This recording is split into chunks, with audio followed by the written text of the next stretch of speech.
I think we could all use a soul hug from Kairos. RuinusInsight here, welcoming you to part 1 of a brand new modded Total Warhammer 3 Old World campaign. SFO Grimhammer 3 Tzeentch, chosen by community vote Big Bird himself, Kairos Fateweaver, will lead the Oracles of Tzeentch to a victory already foreseen. Great choice by the community, I gotta say. Kairos has gotten a rework, and his experience in Old World will be vastly different from Immortal Empires. Plus, Tzeentch has the most varied army compositions of the Mono-God Chaos factions, so we're gonna have a lot of fun coming up with some neat ones. But first, housekeeping. That's how they get ya. Mod-wise, all mod info is in the description below as usual. Plug-wise, check out our Discord and join the Ruinous host. Consider joining the channel or becoming a Patreon to get access to perks like exclusive votes, or support the channel by purchasing games through our affiliates in the description below. Big shout out to the modders, and as always, the biggest shout out to you guys for your comments and support. Anyway, let's take a quick look at how SFO changes the faction. So, two big things. Lords at rank 20 get Cataclysm spells, and all characters in the faction the Touch of the Warp passive, which negates all contact effects around those lords or heroes in a 30-meter radius. Contact effects are very nasty in SFO, much stronger and much more varied than in vanilla, making this an extremely powerful ability, and countering certain factions like the Tzeentch-hated Nurgle.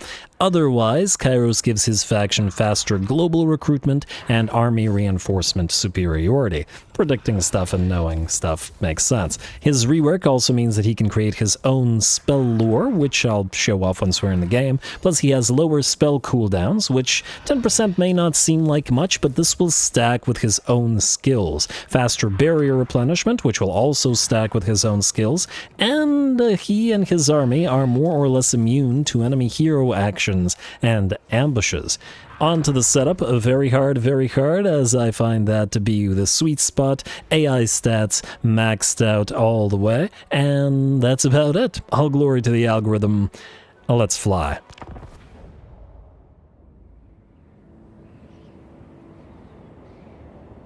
We have scoured the path, foreseen the future. The present belongs to Tzeentch.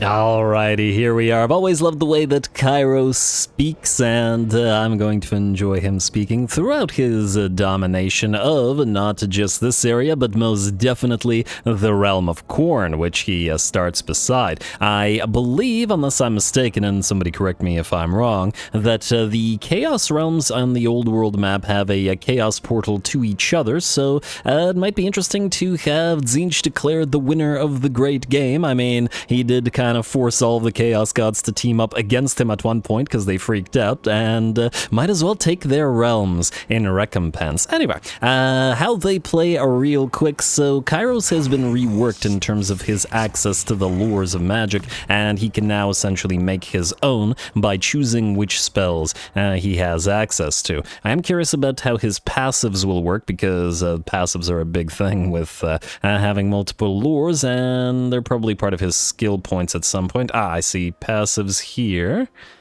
And, okay, so it looks like he'll still get all the passives. Fantastic. What an insane caster. Anyway, so he obviously has that, and we'll play around with the fragments of sorcery to make our own lores as we go. We have the Grimoires mechanic, wherein via various means, battles and buildings and whatnot, we get Grimoires, which are used to unlock technologies, and more importantly, get the changing of the ways. This is the reason why playing as any faction other than Tzeentch, you want to wipe out Tzeentch with extreme prejudice, because things like transfer settlement or force rebellion or force war are so irritating. Break alliance is also incredibly irritating to deal with, so I guess we'll be given the AI a taste of its own medicine. Kairos and frankly all of the lords of the faction have access to teleport stance, which is essentially a underway stance / ambush stance combined, and pretty darn useful. And then lastly, of course, we do have the Tzeentch corruption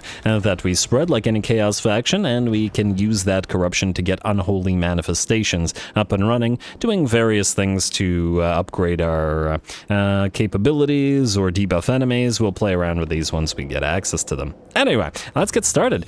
We start with a Cultist of Tzeentch, Lucar the Indecisive, who has Bound Spirit Leech, Extra Barrier, Wins a Magic Power Reserve. You know what? Not too bad. Not too bad. I don't remember what the traits are like for Tzeentch anymore, as it's been a little bit too long, but it does seem like a pretty decent one. We are going to immediately jump on into the first battle, which, interestingly, is against the Vampire Counts. I wasn't expecting that, but I like it. I like it a lot. And the Vargulf is going to be the big issue, but hopefully Kairos can knock it out with the blue fires of Tzeentch. Anyway, here we go, first battle. For those of you unfamiliar, we do cinematic battles around here, so if you're wondering how this is gonna work, it's essentially me playing and then doing a cinematic replay to commentate and get some nice shots of the battle after. Here we go, battle 1.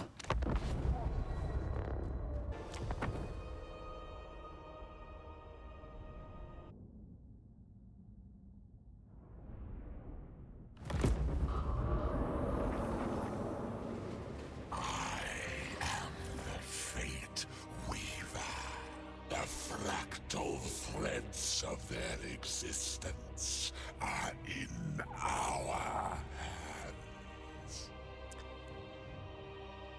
Alright, shouldn't you say in your talons? But anyway, here we go. Kairos on field with his first battle. And of course, Kairos himself looks pretty darn fantastic. Those fancy wings of his. We've got the Chaos Knights of Tzeentch, which are pretty darn nice as well. Possibly the best looking of the Chaos Knights. The Tzeentch units have always looked very fancy with all of their stuff going on. We got that Exalted Flamer, which we are going to get a lot of mileage out of. Was just getting annoyed by them, facing off against them in the Dwarfs campaign, and it's nice to immediately be able to use one here as well. And of course we've got our Cultist and our Pink and Blue Horrors as well. Should be fun. Let's get started. Now the enemy does have a Vargulf running around, as well as a Master Necro, though the Necro shouldn't be any kind of threat. We're going to start the battle off by getting a nice volley of blue fires into that Vargulf. The enemy's going to immediately counteract it with the Invocation of Nehek. I'd wager it should just be able to out-heal it fairly quickly between Nehek and the regeneration on the Vargulf, but at the same time it might have been the better use to get the Nehek off cooldown and sort of start on the healing cap of the Vargulf, which has a tendency to reach it, being a big old tanky bat hulk and all that. Speaking of bats, we've got the first of the enemy fell bats coming down on the blue horrors below, and we'll take maybe a bit of damage, but the bat shouldn't be any kind of threat. The Vargulf, however, is a different story, as it will barrel its way towards the other unit of blue horrors. We are going to try our best to focus it down with pink and blue horror alike, as well as get that Spirit Leech going from our Cultist to try to dish out as much damage as possible, which has brought it down to about 50% of its HP. The Chaos Knights have charged into the enemy units of Crypt Ghouls from the back, such that it allowed us to turn the Crypt Ghouls and fire into their backs with the blue horrors. Looks like the Vargulf is pretty much done for. Too much focus fire and not enough of their units distracting our ranged. And with that, the biggest threat on the battlefield is out. Oh, lovely. With no Bat Hulk to protect it, the Master Necro is going to be, well, maybe not so much focused down by Kairos and the Furies, dibs on the band name, by the way, but at least distracted by them. We also have the Exalted Flamer firing off those mini vortexes of it right into the biggest blob of zombies that it can find, which we did countercharge with our Occultist so that it couldn't hold the line, or that it couldn't, that the zombies couldn't approach the line of blue horrors. There we go. That's what I wanted to say.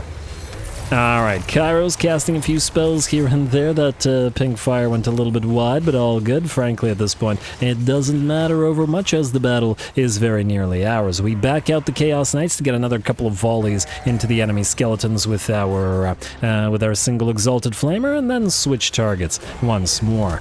Kairos sending many a zombie flying. He may be withered due to the... Ah, damn, that wasn't the animation I wanted to see. Oh, actually, that one was pretty good. What was I saying? I don't remember what I was saying.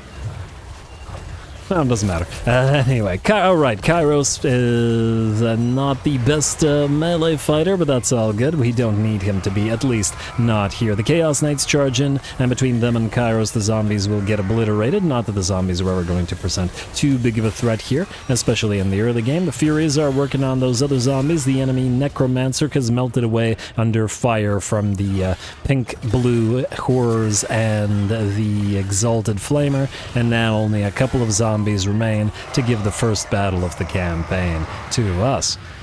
Alrighty, easy little win, no problem at all. I see it as a sign of good things to come, and Kairos knows that it's a sign of good things to come.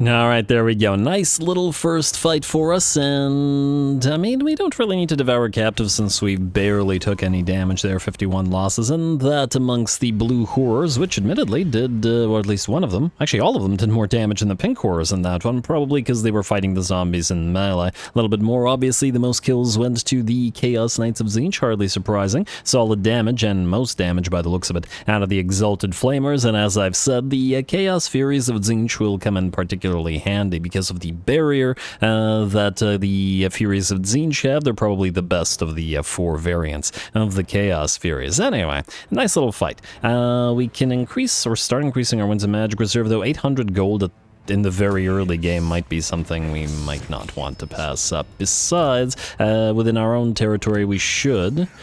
Where's that manipulation of... Winds of Magic manipulation? There we go. Yeah. Error replenishment delay minus 8% own armies in province. Well, that's just lovely, but yeah, it's the Tempestuous that will want to upgrade this as fast as we can. Anyway, nice job, Kairos.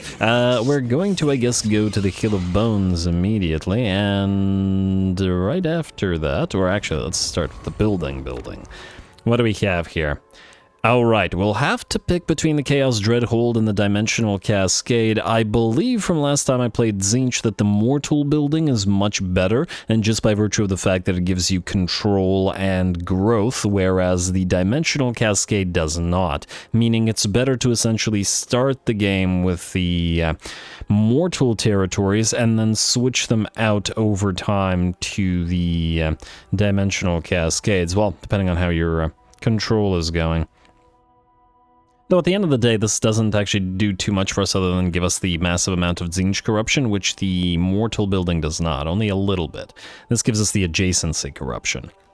Which ain't bad, I admit. And nonetheless, I think we'll start with the Soul Keep here. Do we still have that system wherein we can only build Mortal buildings in Mortal territories and Demonic buildings in Demonic territories, or is that a vanilla exclusive thing? I don't know. It doesn't seem to say anything about the different types, so maybe we don't. In fact, it would be quite annoying for Tzeentch because we want the Monument of Potential in a lot of sort of the minor settlements and none in major settlements. Oh, this allows us to build Blue Horrors and Marauders, eh? But then so does this.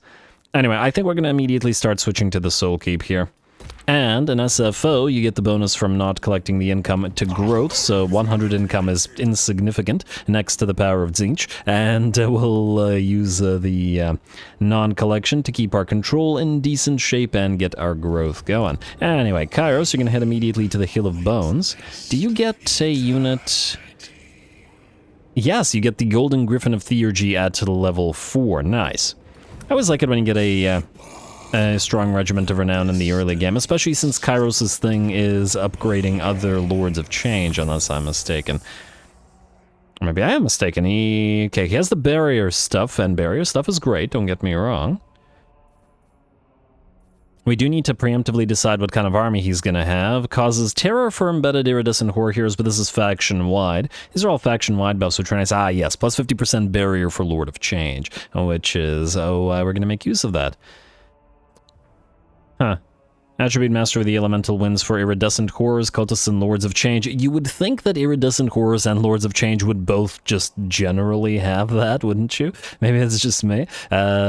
Seems like a thing that they'd be pretty good with. Especially since I think some base units like some, I want to say Cathian casters just generally get it. Anyway. I think we might have to start saving a lot of points pretty much immediately to unlock Kairos' passives and his lures. Man, yeah, he's going to be extraordinarily point-hungry in the early game, possibly one of, if not the most point-hungry lords. We got a bunch of basic stuff here. It is a close victory, though, so we might actually want to fight it. Might be a manual fight because it's a sort of basic fight, but let's take a look at our text as we go. What do we have here? Winds of Magic Power Reserve plus 20, gonna be solid. Cooldown reduction to Lures of Tzeentch and metal spells. That might be worth it alone just for the blue fires cooldown, which is a significant aspect of making Kairos obnoxiously strong. We also, however, want to think about where we want to move in terms of the text, so either getting Gift of Mutation or Locus of Transmogrification. Halt Army is going to be pretty darn useful. Chance of Plague Spreading reduction while we're going to the Realm of Khorne first, so that shouldn't be an issue. Ooh, I do imagine that we'll be facing off against a lot of the forced rampage abilities in the Realm of Khorne. That's going to be interesting for Tzeentch armies. Storm of Fire is here, eh? Might warrant a Locus of Transmogrification. Oh, we've got +2 control. Okay, yeah, that decides it. We're gonna go Locus of Transmog and then get the control and the Storm of Fire. This seems like the better of the options. Alright, that's decided. And I believe that's all we gotta do unless I'm mistaken. Let's double check Diplo. Withered Eye Orcs like us, eh? We start right beside them. I guess the question is whether we want to actually keep them around. The main issue here is that we'll probably want to go to the crossroads of the world and deal with the Cathians. They're probably not going to make friends with us, let's be real here. And the orcs are going to be potentially kind of in the way. On the other hand, I would really like to enjoy some of the Tzeentch or non-Tzeentch units as allies, and not necessarily other gods units. Orcs might be a decent option for this particular purpose. Mix a few orc units. And Norskins, we definitely have a nice Norskin ally or two, because we can make a couple of Norskin-themed armies, and just by virtue of combining Tzeentch Norskin units with some actual Norskin units. And we do have this little Norskin faction here. Do they like us? I'll have to vassalize them. A couple of territories and we permanently be able to get access to their units. Alright, that's certainly something we'll want to look at, but otherwise it's only the orcs for now. Now, how do the orcs feel about the Norskins? Will allying with one make the other hate? Yes, they will. Okay, so it looks like we're going to have to wipe out either the orcs or the Norskins. Either way. Anyway, let's fight this one real quick.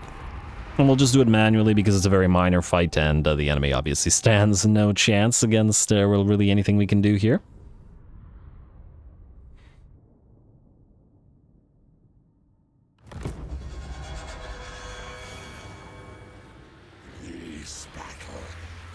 Long prophesized, our fates bound together. Alrighty, here we go. I was originally planning to do this as just a manual battle, but I decided that, you know what, in the first battle we didn't get as much action from Kairos himself as the rest of the army. Plus, we're still outnumbered in this particular fight, so why not do this one cinematically as well? Anyway, we're gonna start a little bit with some Kairos action. He's gonna move towards the enemy Fellbats just to distract them, force them to turn towards him, and then send our Furies in to start working on them. Right there. We're also going to debuff them with the Soul Leech of Tzeentch, reducing their melee defense, which is necessary because while the Furies have fairly high melee attack, the melee defense on the Fellbats is quite high. And with that reduced, then the additional damage that these guys are taking from the Soul Leech, and of course Kairos whacking away at them periodically. It looks like they'll be out of the picture fairly soon. Over on the left flank, the enemy tries to get around us with some of those doggos, those direwolves, but the Chaos Knights are wise to the plan and have foreseen the flanking maneuver and charge them and obliterate them with gusto. Alright, with the dire doggos out of the picture, we're not worried about the pink horrors and blue horrors being charged, at least in the flanks or the rear, but there's still plenty of skeletons and zombies coming in from the front that we're going to have to work on. Flamer is also separated from the main line, where hopefully it won't do too much damage to our own units. I'm just going to try to target enemies that are not in danger of having us clip our own wings, as it were. Alright, our cultist has also countercharged one of the enemy units at least, and is kind of suspiciously just standing there. Dude, what are you doing? You're getting attacked. Why don't you hit them? I don't know what is up with that. Ah, okay, there he goes. He got paralyzed. Maybe Tzeentch sent him a vision of the ensuing victory. Anyway, Kairos has landed. He's brought Furies with him. The Chaos Knights have returned to the fray once more. And there we go. Kairos, stop jumping around, man. I'm trying to center the camera on you. It is nice that he's glowing when he's casting like that, as it gives us lots of vision. Or light, I guess, to watch what's going on. Which is appreciated on these dark maps. Oh, I'm really excited to get into the realm of, the various realms of chaos, just because they're such fun maps. Alrighty, ooh, nice blob of enemies sent flying by Kairos. He already has his Staff of Tomorrow here, but we still gotta do the quest for it. Somebody remind me to double check what the item actually does. Does Kairos have any other legendary items other than the Staff of Tomorrow? Guess we'll see. I'll probably just check it after this fight. Anyway, there we go. Kairos still using some fancy moves. He's not going to get too badly damaged fighting zombies and skeletons, that's for sure. And we backed off our Chaos Knights specifically to allow the Exalted Flamer to fire through the droves of enemies. Can't wait until we can build a few, at least, of the regular Flamers in his army. We'll also have to figure out what kind of army we'll want to build for Kairos. I've really enjoyed doing the sort of not quite full stacks with super elite lords in recent campaigns. Thorgrim with his, I believe, I want to say 6 units of infantry only. And then just lots of single entities and stuff. Kind of makes it fun when your army always feels like it's being overwhelmed. And I really did enjoy doing the same thing with Imric, who sort of ran around and beat the campaign with 1/3 of a stack. But I mean, it's Imric, so he doesn't really need all that much more. Anyway, for now, the numbers of the undead are very much dwindling. They can't really keep Kairos pinned down as he keeps sort of moving through their lines. And of course, as he whacks away at them, casts a few spells, the pink and blue fires keep dropping down upon them. And the Chaos Knights taking out any of the enemy units that are left on the edges of the engagement. And the battle is already fully in our favor. With that, the last of the zombies begin melting away. And with that, the battle is ours. Kairos giving us one nice last pose of victory.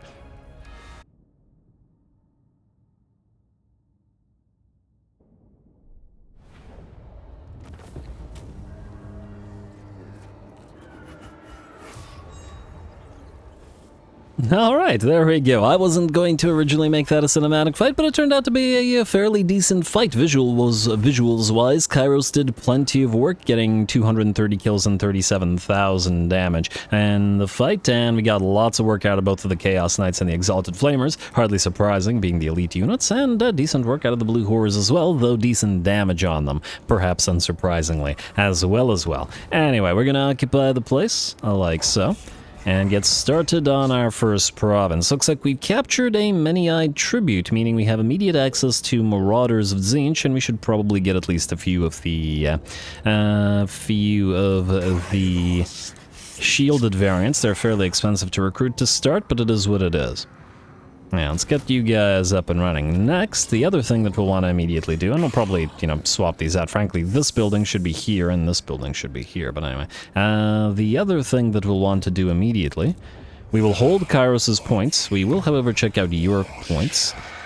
Increased mobility might be a good thing to start off with, though on the other hand, we could get you Kindle Flame, but Kairos is probably going to be the one casting most of the time, let's face it. So Maybe not as much use. Oh, these guys have a research rate as one of their passives? That's nice. As in a passive skill rather than steel tech. I like that. I like that a lot. Sounds like we're going to need to be spamming Cultists of Tzeentch, which we would be doing anyway because you use Cultists instead of War Shrines in the same way that you use Necromancers instead of Corpse Carts with the Undead, at least in campaign. Anyway, grab the increased mobility. Plus, every Gate of Tzeentch is going to be quite helpful. Next is the Lords. We'll want to see if there's anything interesting here. Physical resistance for Lord's Army. Not horrible. Barrier hit points, barrier replenishment, power stone enemy spell resistance reduction. Not bad. What do we have here? Reload time 1% per rank achieved. Alright, that's not bad. That is effectively 9% reload time and 9% missile resistance to the Lord's Army. I assume that the traits of the Chaos Lords and Chaos Sorcerer Lords are identical, which would mean that these guys could be Malevolent Rangers and significantly increase a range-focused army. Oh, take a look at the metal guys. What do we have here? Barrier hit points plus 50%. Oh my. Well, that's really nice. A little bit of barrier spam, especially on those units that have a high barrier anyway. The basic units have relatively low barriers. Oh, I got some good Chaos Sorcerer Lords here. What do we got in terms of Dark Secrets? Strider is always nice. But the other traits in this particular lord are kind of meh. What do we have here? Miscast base chance reduction, barrier hit points plus 50, but only for you. Campaign movement range. From what I recall, the mortal lords are superior to demonic lords, just generally speaking, because they have better traits. But anyway, as in not these traits, as in the red line traits for buffing the units, I'll show that off later. Assuming that it hasn't changed since the last time I've played. You get Skull of Catan. Yeah, frankly, not big on the Heralds of Tzeentch and the way they look right now. I do notice that the Chaos regular lords are considerably cheaper. But to me, it looks like the Chaos Sorcerer Lords are fairly significantly superior in terms of their traits. Frankly, I would love both Whisperer, just that barrier thing alone, and Diabolical. Yeah, I guess we'll do Diabolical first. I'll do, well, frankly, if it doesn't disappear, we'll do both. What the heck? Why are you immediately attritioning? Oh, it's still vampiric territory. It might actually disappear by next turn, maybe? Is it below 40 or below 30? I guess we'll find out. Anyway, what I'd like to see is this. So you have Malefic Sorcerer, Vile Enchanter, so you guys tend to be pretty darn good for the Forsaken and for the Chaos Spawn. I imagine that that's for Sorcerer Lords, and then for regular Chaos Lords, it'll probably be just warriors and stuff. Funnily enough, with the missile resistance and the reload time reduction, Malevolent Ranger, yeah, that's what I was looking for. And these guys, as I recall, can double dip on a few things for the ranged units, whereas the red line for the demonic units can't do that. So we have Armor of Delirium here. These guys are separate, as in the Flamer units are separate, and as we see, Horrific Advancement, which is the thing that buffs the pink horrors and stuff, only gives you missile resistance and speed, and no increases to damage or anything like that, or armor, or melee defense, which the mortal units do.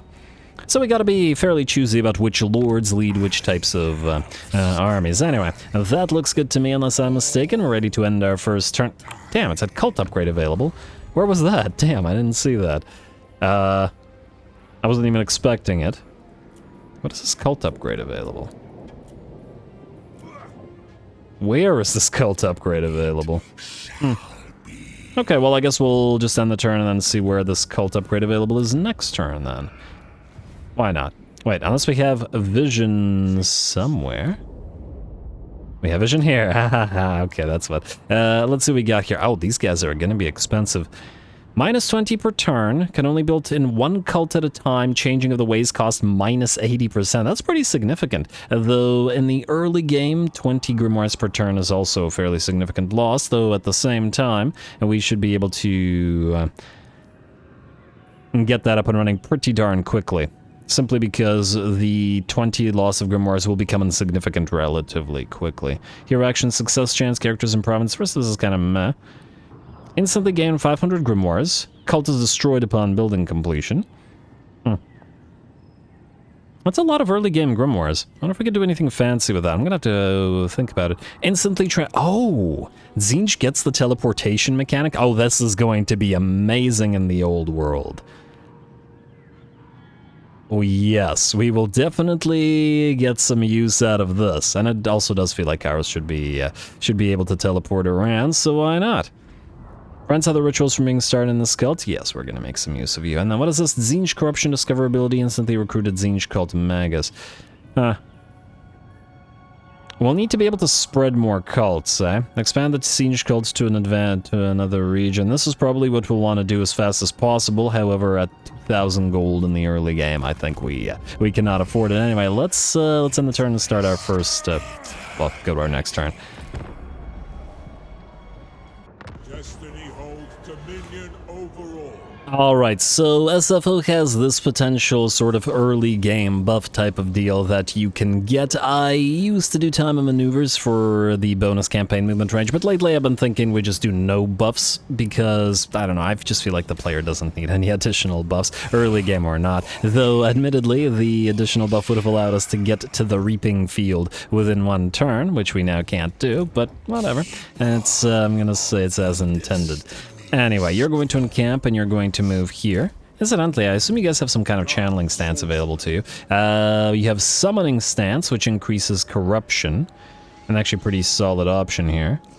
All enemies debuff miscast chance, eh? Interesting. What do we have here? Winds of magic power reserved to Mooncat. This is our teleport stance, and yes, we do have channeling stance. I guess we're going to need to recruit in Kairos' army, so we should... actually, wait. What if we do this and camp you, put you here? I assume that you don't recruit anything cheaper than Kairos does. Nope, we're okay. So Kairos will have this guy recruit a couple of blue horrors for you. Already have a couple of those marauders, we can send them elsewhere. And oh, before I forget... we've been using the Warband upgrade mod for, well, a couple of campaigns now, and people have been really happy with it, so we've permanently added it to the roster of mods. There is a sub-mod that we've got going on in this particular campaign with regards to unit upgrades, and this sub-mod opens up a couple more upgrade trees.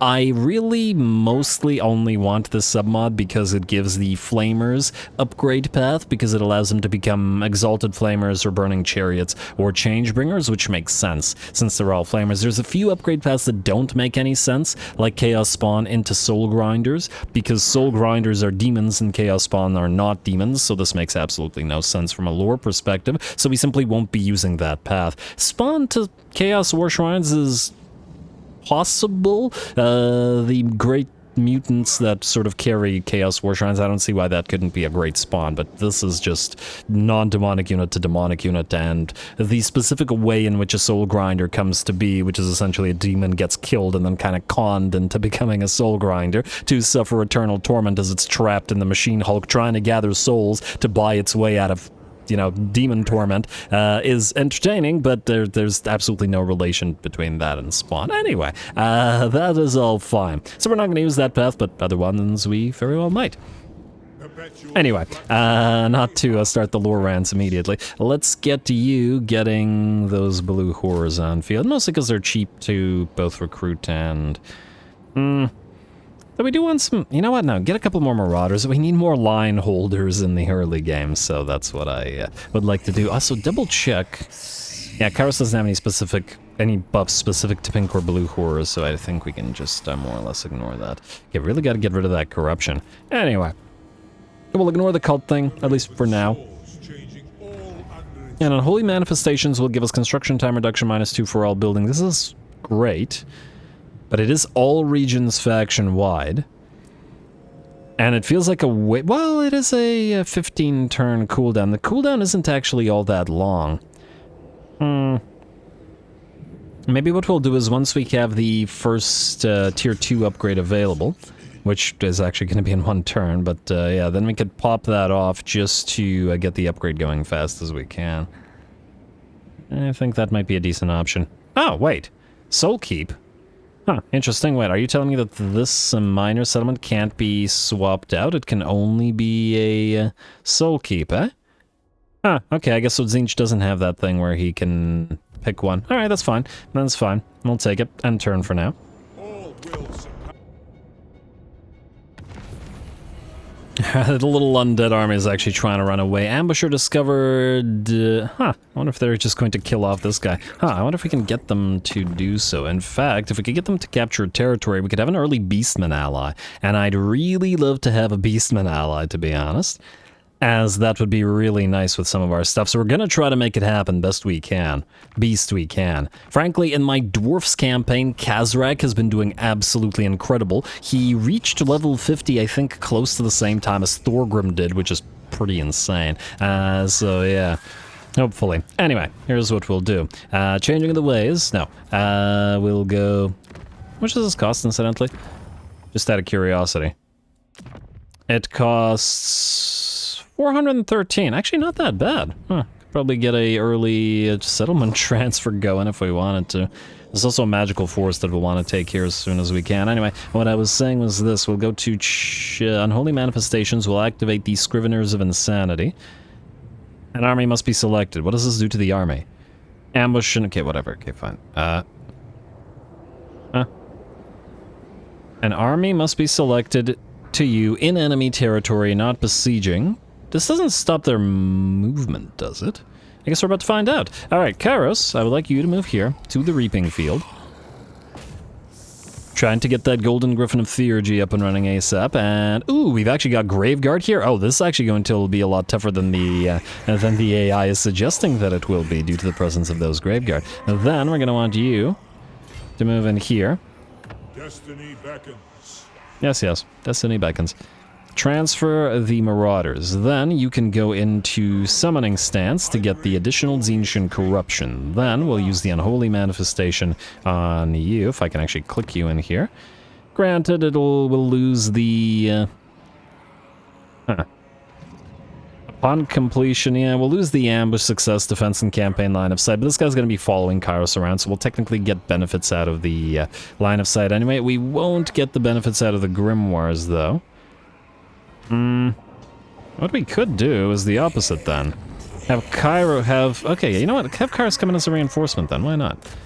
Break Siege. This guy. Move in. Like so. Kairos, you can reinforce, and you can also channel while you're at it, just so I don't forget, and you might suffer attrition, but you might not. Then we'll do on the Unholy Manifestation to you. Like so. Alright, and just to double check, that did nothing to your movement? No, you're fine, okay. So we don't have to worry about that. Then, I imagine that, yes, we can upgrade this in 2 turns, rather than whatever amount of turns it was before. Hopefully this guy's not going to be able to raise dead and move down here. And then otherwise, I think we're good to go. Also, what kind of faction are you? Greenskins, eh? Another greenskin faction. Should keep one of them around, but Khorne is probably going to be the bigger issue. Anyway, I think this should be a fairly fun fight. Let's do it.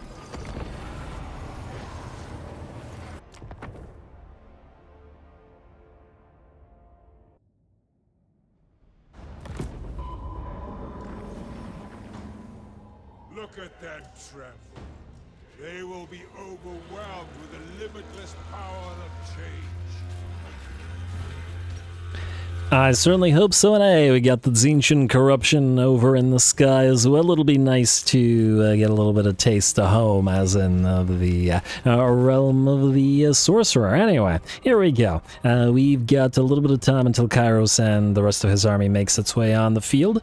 The enemy does have a bunch of Graveguard, but they are fairly damaged at about 60% of their HP remaining. Granted, it's a small battle, but the first battles of the campaign are always small battles, and then over the course of the first single episode, we will just ramp up every battle, growing more and more difficult. Always the biggest sort of fun aspect of the first episode, for me at least. And not to worry, we won't end the first episode until we get at least one major big fight against a very strong opponent.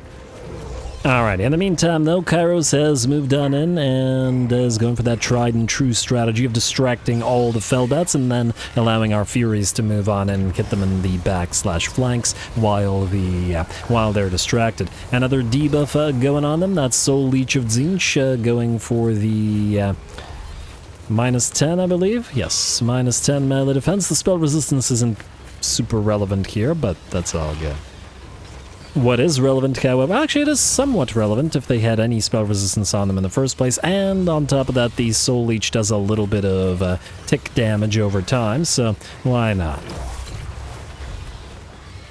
Alrighty, and it looks like the bats are pretty much out of the picture. We're also going to move in our Exalted Flamer to start annoying all of those Graveguard, or those Graveguard that it can reach, like so.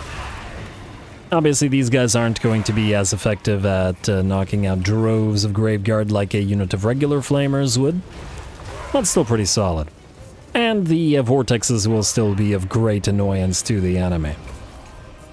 Alright, it looks like the Graveguard will move towards us, and I actually really like this this color scheme. I don't know if it's supposed to be gray or white or brown, just I like these sort of, I don't know, it feels like clothes that have rotted in the grave. It feels very appropriate for the Graveguard.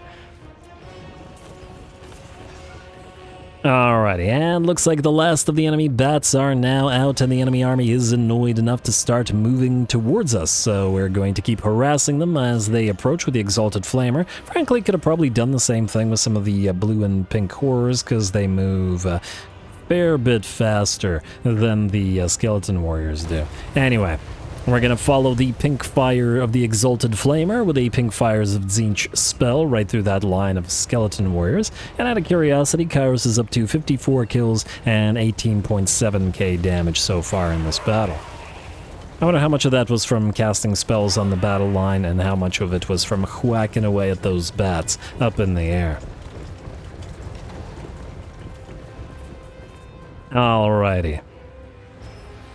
Can't wait to get the Golden Griffin of Theurgy in this army as early as we possibly can in order to afford it. Just gotta get a Lord of Change, at least one, long before we can actually tech up to them. I don't imagine you can Warband upgrade any unit to a Lord of Change. Kind of wouldn't make sense that you could, so yeah. Anyway, Kairos gonna get a nice blue fire blast into the enemy Vampiress here, who is heading towards us. Much quicker than the rest of the enemies, but in doing so, she's going to sort of peel away and not be able to use the meat shield of the skeleton warriors and the zombies and whatnot. Covered in blue and pink fire, will probably take out at least another third of her HP by the time she reaches our line. And we also have our Chaos Sorcerer Lord here. Kairos is going to come down. And Lucar the Indecisive, our... yeah, I don't know where he went. He's in there somewhere. Oh, there he is. Our Cultist is also going to help, and the Vampire will go down rather quickly. Oh, no, she's going to get back up again with 400 HP. But one final blow from somebody, it was unclear who, will bring her down. The Graveguard, however, have arrived and are now smashing into our lines of Marauders of Tzeentch. That said, unlike the Blue Horrors, which would not have been able to hold the line against the Graveguard, these guys have medium armor, medium stats, 50 armor, 35 melee attack and defense. It may be medium, but frankly so are all the enemies, especially Graveguard unbuffed by the red line and unbuffed by the support units that are so critical to the vampire counts. So they're going to have a difficult time at dealing with this. Anyway, looks like 2 units of Graveguard decided to loop around us, but they're not going to achieve anything at this rate. Pink Horrors and Blue Horrors firing away at them. The Exalted Flamer of Tzeentch helping out and burninating the units. And of course, you gotta remember that the Undead are also weak to fire, and that's probably helping us a fair bit with all that fire damage. Both of the Graveguard units that attempted to hit us in the flank have failed. And it looks like the balance of power has already shifted to fully in our favor. Beautiful. Last of the Graveguard go down, though it is always sad to see. As many of you know, I'm sure I love the vampire counts so much. Alright, I love watching the Chaos Knights work, whichever type of Chaos Knights, whichever flavor of Chaos Knights it may be. Alright, and it looks like the last of the units of Graveguard get mobbed by all of our units, will melt away and give yet another battle to us. Lovely.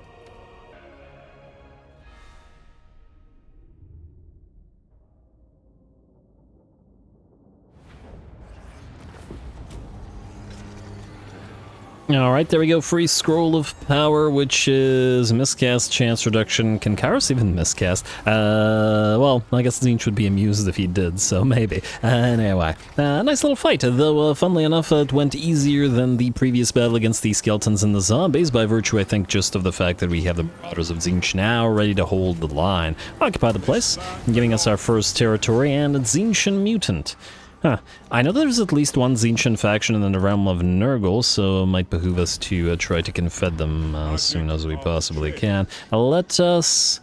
We'll probably need the control more than anything else here, so we'll go to Architect's Theorem. I'd love to get the bonus at Tzeentchian Corruption, but the Vampiric Corruption should fall fairly quickly between the characters and the general corruption that we have here. At the Kill of Bones, I think we will...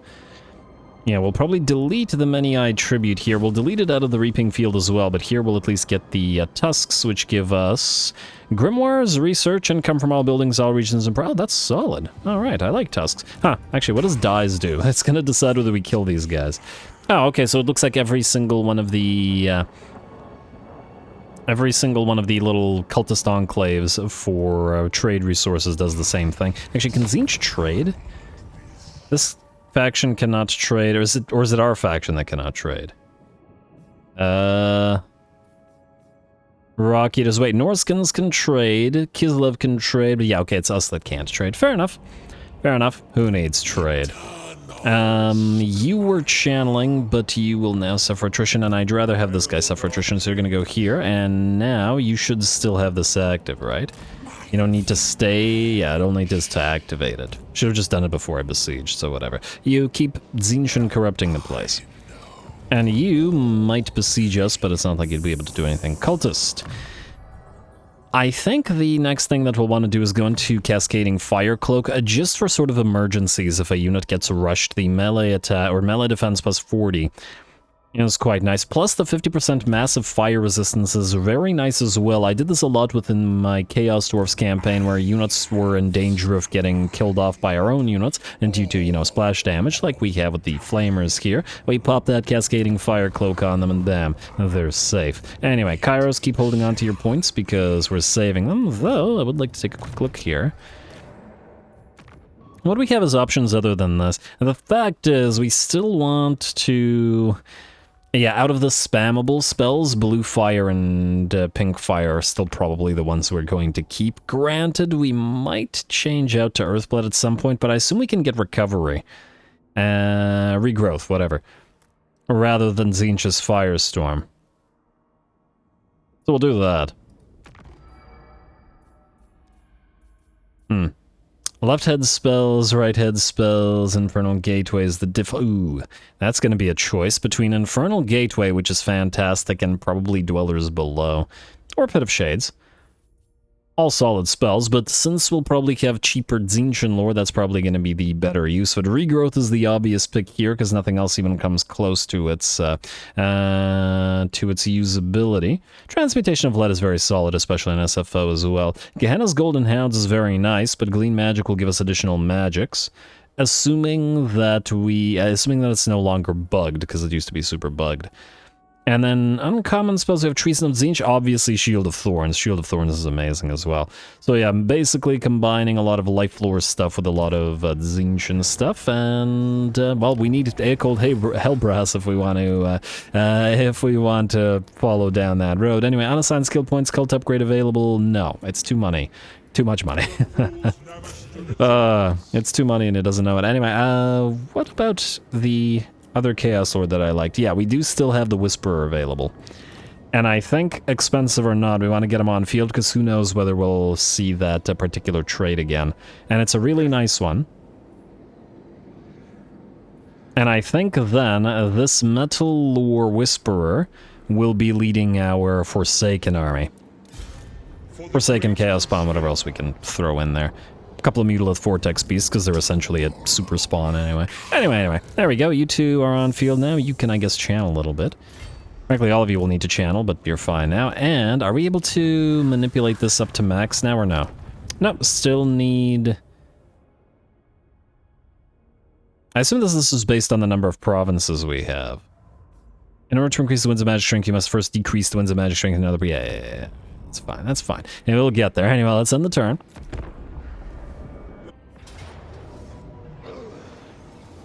Alright, it looks like they will destroy themselves rather than besiege us, which is pretty great. Oh, I didn't even notice that we got the Scarecrow banner, which is also a nice find because we do like to use Kairos to establish a little bit of air superiority. He is relatively fragile after all, at least in melee, so he might need the help. We will switch that banner to a different one eventually, though. Anyway, yeah, just thought I'd resolve this.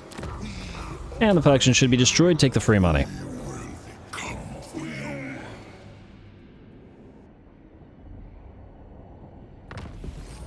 Alright, Sigmar's Brave has been destroyed. Wand of Jet, and I guess it's time to move towards the Rota of the Dawn and take out the Kislevites here. How many territories do they have? Just these 3. Fantastic. And Dolganyar Forest, the magical forest there, is a single territory, so we should probably start with that. Kairos, you are going to move all the way to the edge of the territory, and you're going to channel while you do.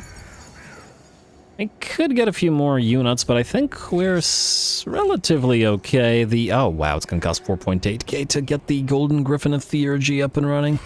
That's a fair bit, I admit. Also, what do we get in terms of... Okay, no changes. I was just wondering whether the different levels of having the Winds of Magic do anything for the Tzeentch faction in particular. Anyway, you, move on in. And then you, I could use you to recruit.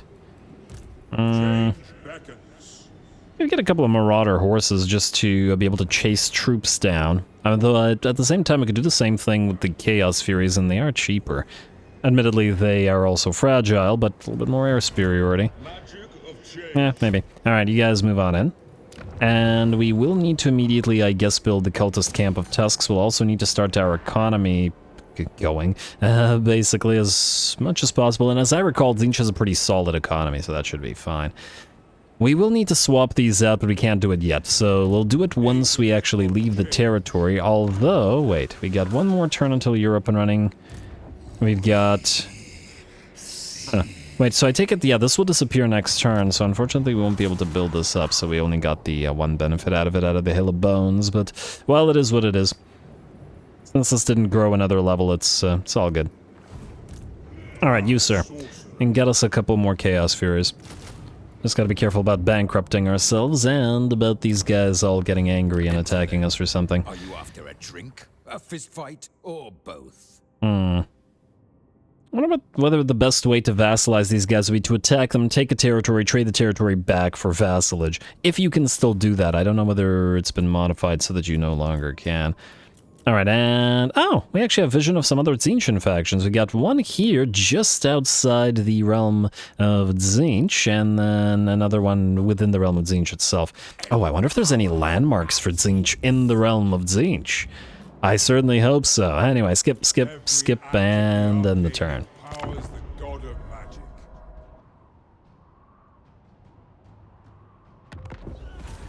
And Scriveners of Insanity. Kairos has completed his unholy manifestation. Good job. Let's see. How many turns would it take to get to Dolganyar Forest? Also, how much does it cost? 40 Winds of Magic to teleport, eh? We might want to teleport here just because it's a little bit out of our way. On the other hand, I suppose if we ignore this... Wait, are these guys at war? They're not at war. If we ignore it, we could hit Fort Dolganyar first. Wait. It still takes a lot to get around this, doesn't it? Yeah, fine. Okay, it does mean that these guys are going to have a tough time following, though. Do you have enough mana to actually teleport? Yeah, we're going to need that teleport reduction cost ASAP, won't we? Here would probably allow us to hit this in one turn or two. This will probably still warrant going around like this as well. Alright, I'm just going to go here, and I'm just going to hope that I don't come to regret this. Like so. Alrighty, and then I assume that you're not going to be able to reach Kairos from here? No, that's fine. Alright, fine. In the end, you're going to go into channeling stance, and you're going to go as far as you can. We need this to teleport out here close to Kairos. How's our Tzeentch corruption here? It's getting better. Not amazing, but it's getting better. You're probably also going to want to teleport, so just channel, though you're actually nearly max anyway. Wait, or are you maxed out? 98 out of what? 98 out of 100, alright, fine. Yeah, you won't be able to reach this to do anything. Alright, fine, just channel here. Or you know what, don't even channel. And go for a summoning stance, stay here, but as close to the edge of the territory as you can. Here, we need to get infrastructure going. And the said infrastructure is going to be... While I do like the growth, we need money, desperately. And we also need that grimoire building. Ooh, all income from all regions and province. Huh. That'll be nice, but we don't make much money here anyway, and we'll need the control as well, so that hasn't changed. Frankly, it might even be better to just delete the flicker of potential here and build it here. And no, actually, no, this is a bad place to build it because we have the tusks and we'll need other infrastructure structures there. I see this building gives us both growth and money, not as... Wait. Is it as much money as... Oh, actually, our main money building also gives us growth? Well, isn't that lovely? Alright, go for it. And, wait, our winds of magic are terrible here? What is this? Oh, they've dropped. How dare you, game. This is tremendously rude. Let's upgrade the reaping field or the city of splinters. Oh, I guess I should have waited instead of just going over, but whatever. Let's go for the dark bastion. Alrighty, you're gonna get money, and you're gonna get swapped out eventually, but for now we need to make money in order to do so. Alright, skip, and turn. Let's head for Dolganyar Forest next.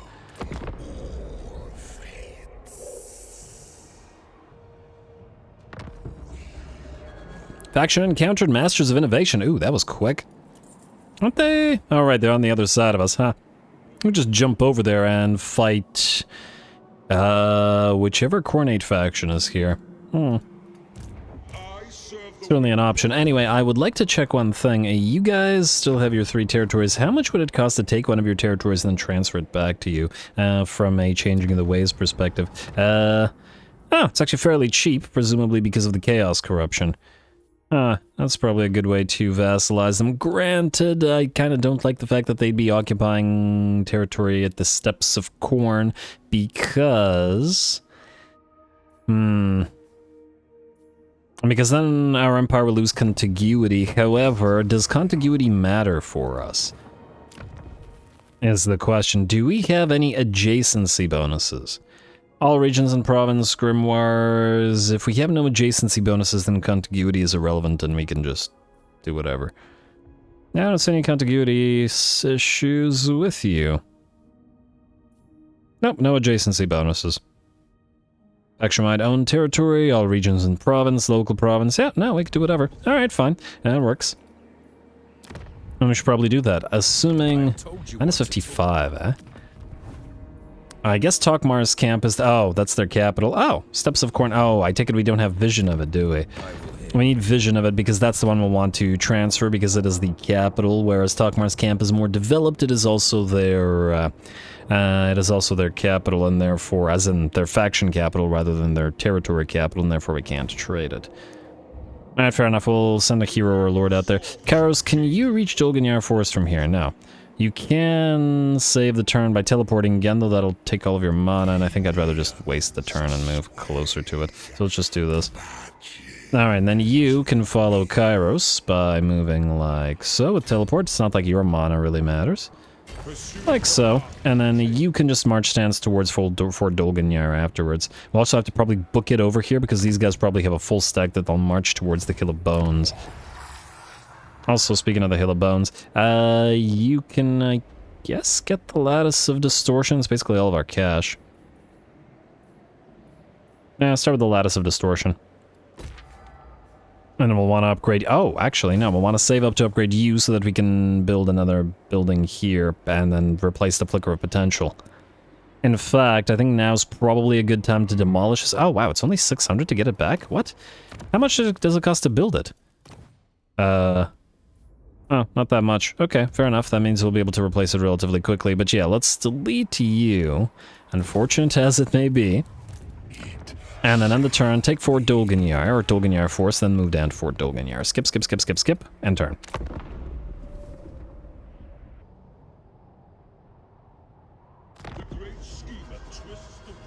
Alright, Flicker of Potential has been demolished. The potential has gone. Let's upgrade immediately the Dark Bastion here. Keep the control thing up and running. Are we able to start collecting money? It's not a lot, but I think we'll need the cash. You will immediately upgrade your... money-making building. I guess not the main growth building. It is a nice amount of growth, but again, Weave of Time, money and growth together. Alright, and then Kairos, I assume that now you're able to reach Dolganyire. You are. Beautiful.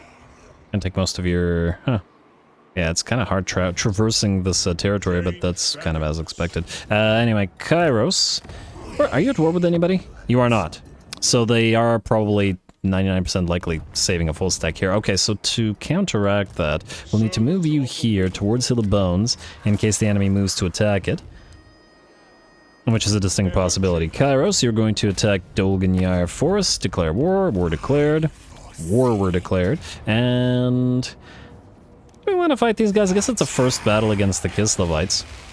Maybe. Maybe we can fight it. And what do we have here? Keep your own counsel. Garrison, actually it's a little bit stronger. Just a little bit worried that we'll take a massive amount of damage and not be able to heal it up because we don't have any healing available to us as of yet. These guys take quite a... yeah, we only heal 6 units per turn, so I think perhaps auto-resolve is not to be trusted at this time. That's fine. Also, we are waiting for what? Rank 7 and rank 5, and yeah, just mainly rank 7. More important than Oracle of Eternity and the new line, anyway. Alright, let's do it.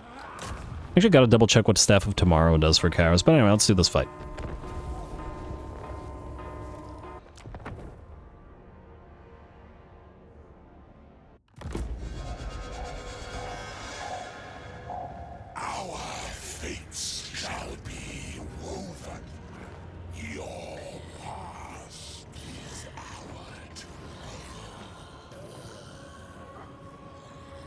Alright, here we go. We started the campaign off by fighting those vampire counts near us, and this time we're going to start on our first set of Kislevite enemies. Gonna get a nice blue fire of Tzeentch into the enemy Boyar here, which admittedly only taking about 15-20% of his HP probably means we're better off using the blue fires on enemy infantry instead, which we may very well switch to. Speaking of the enemy infantry, they're going to take the first volley from our own range unit, as in our Exalted Flamer of Tzeentch, and the second volley as well. And they're starting to run now as they have sighted the Chaos Knights with their solid barrier and pretty extreme stats for the early game. They're going to start running the enemy down, and this is a sword and board variant of Chaos Knights, but generally speaking, Chaos Knights are a pretty solid sort of defensive-minded cavalry in that they can stick around in combat for quite the while. Anyway, our Marauders have made it forth towards the main line and distracted those Kossovite dervishes, which is important as now the dervishes can't chase down the pink and blue horrors. And it's time for our Tzeentchian Furies, or our Furies of Tzeentch, to start moving in as well. With the enemy distracted, we will now be able to start surrounding enemies and hitting them in the back with those flyers. And Furies do a fairly decent bit of damage. They are extremely fragile, but they can tear through units if you give them time. I imagine the Coronate units are a little bit better in terms of just straight up dealing damage. I was actually quite impressed with them in my Skulltaker campaign, and that wasn't even an SFO, that was in vanilla. Alright, looks like 2 units of Furies have surrounded and are in the process of absolutely obliterating this unit of Kossars, who are already breaking as they are in Bayar blood, while the Furies have taken little to no damage. Here the same thing is happening, except it's the anvil of the Marauders of Tzeentch holding the Kossars in place while the Furies rip them apart. Alright, Chaos Knights have made their way through about 3 of the enemy units, distracting them all, damaging them, and allowing the rest of our army to close, and it looks like this army will similarly shatter rather quickly. Again, early game fights always going to be relatively easy, but I do imagine we should be running into a full stack from these Kislevites soon, and that's going to be a lot tougher. They do have all their units being hybrid units, and it's just a lot of potential range damage if we're facing off against a full stack in the early game. Anyway, with that, I do believe the enemy army is pretty much done for. Only 1 unit is not yet fully shattered, and only that because we're waiting out the clock as the 30 seconds of Bayar blood runs out.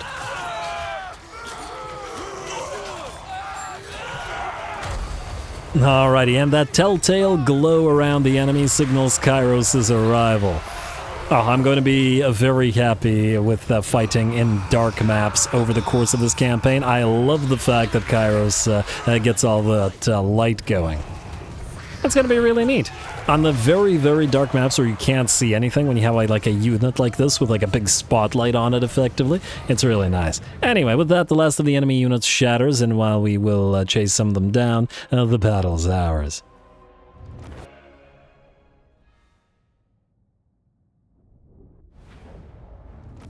Alright, there we go. Hey, Dragonfire Handgun. That might be... Wait, we don't actually have a lord that would get a lot of benefit from this. I suppose the flammable might actually be the better effect on a iridescent horror than warp fire in a range army, simply because we have a lot of other sources of warp fire. And not a lot of other sources of flammable and other reductions to fire damage, and admittedly we do a lot of fire damage anyway. I'll have a little fight and no problem whatsoever, however. And occupy. There we go. Kairos, I guess you can... Wait, actually, do we want this to be overriding your personal warp fire? Oh, you don't have a warp fire effect on you? Alright, fair enough. Get that. Grab the Wand of Jet while you're at it. Not like we have access to anything else as yet, anyway. And Sour Guts, Pink Cores of Tzeentch, now available. We can't afford them.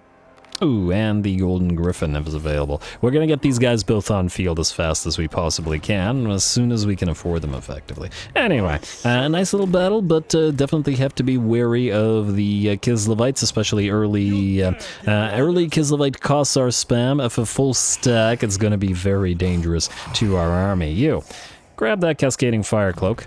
Frankly, Flaming Sword of Ruin is also a fantastic pickup in the early game, and you're still waiting for rank 5 to unlock the Fragments of Sorcery, and then saving your points to unlock all your passives. Fair enough.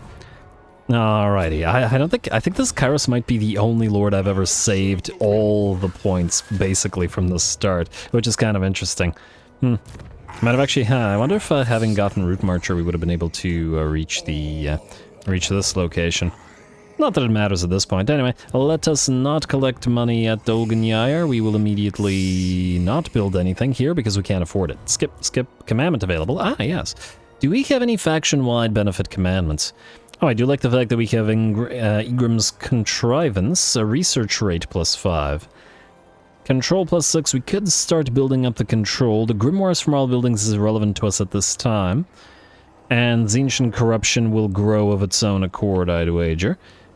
Although 5 research rate is probably insignificant enough to warrant the switch for now. At max level, we have Winds of Magic Power Reserve minimum +2 for armies faction-wide. Ah, okay, so that's great. And a construction time reduction. Alright, you know what? Let's start with the Tzeentch Corruption, and then we'll swap it out after. Also, what are you in again? You're in the bonus control thing, yeah. Alright, fair enough.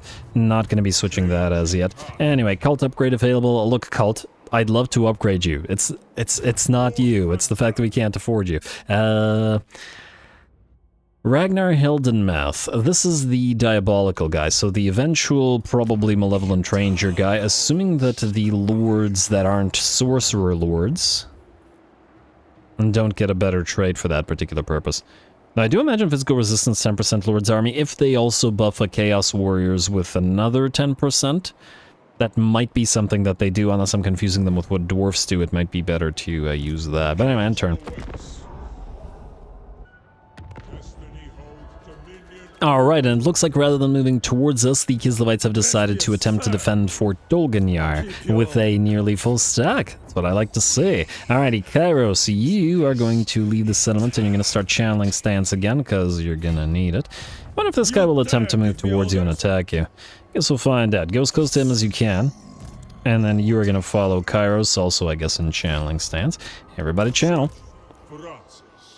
He very well might try it, and this will actually most likely be a difficult fight, which is what we want. Kairos...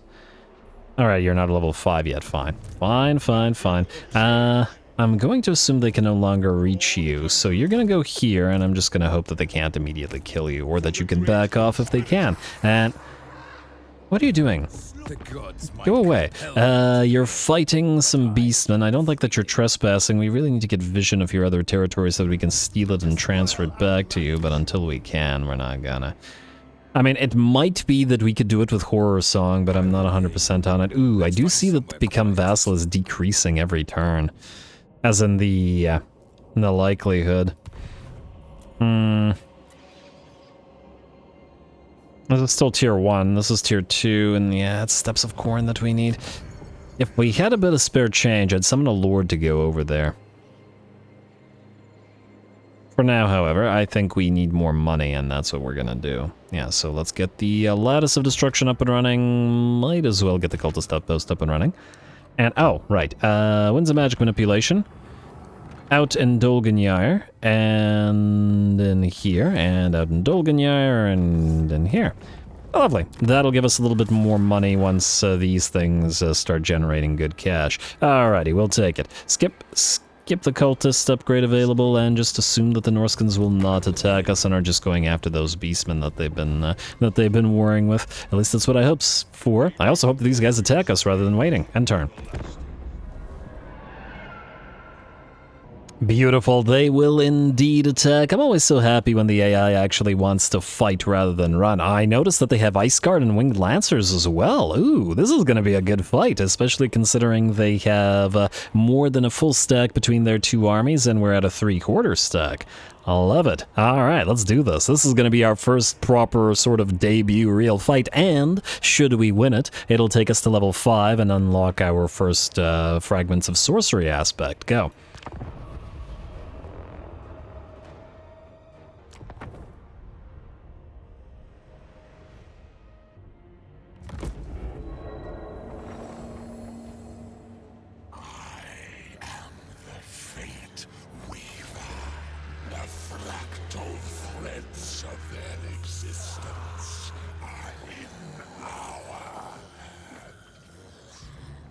Alrighty, a beautiful non-dark map. I really like the, sunset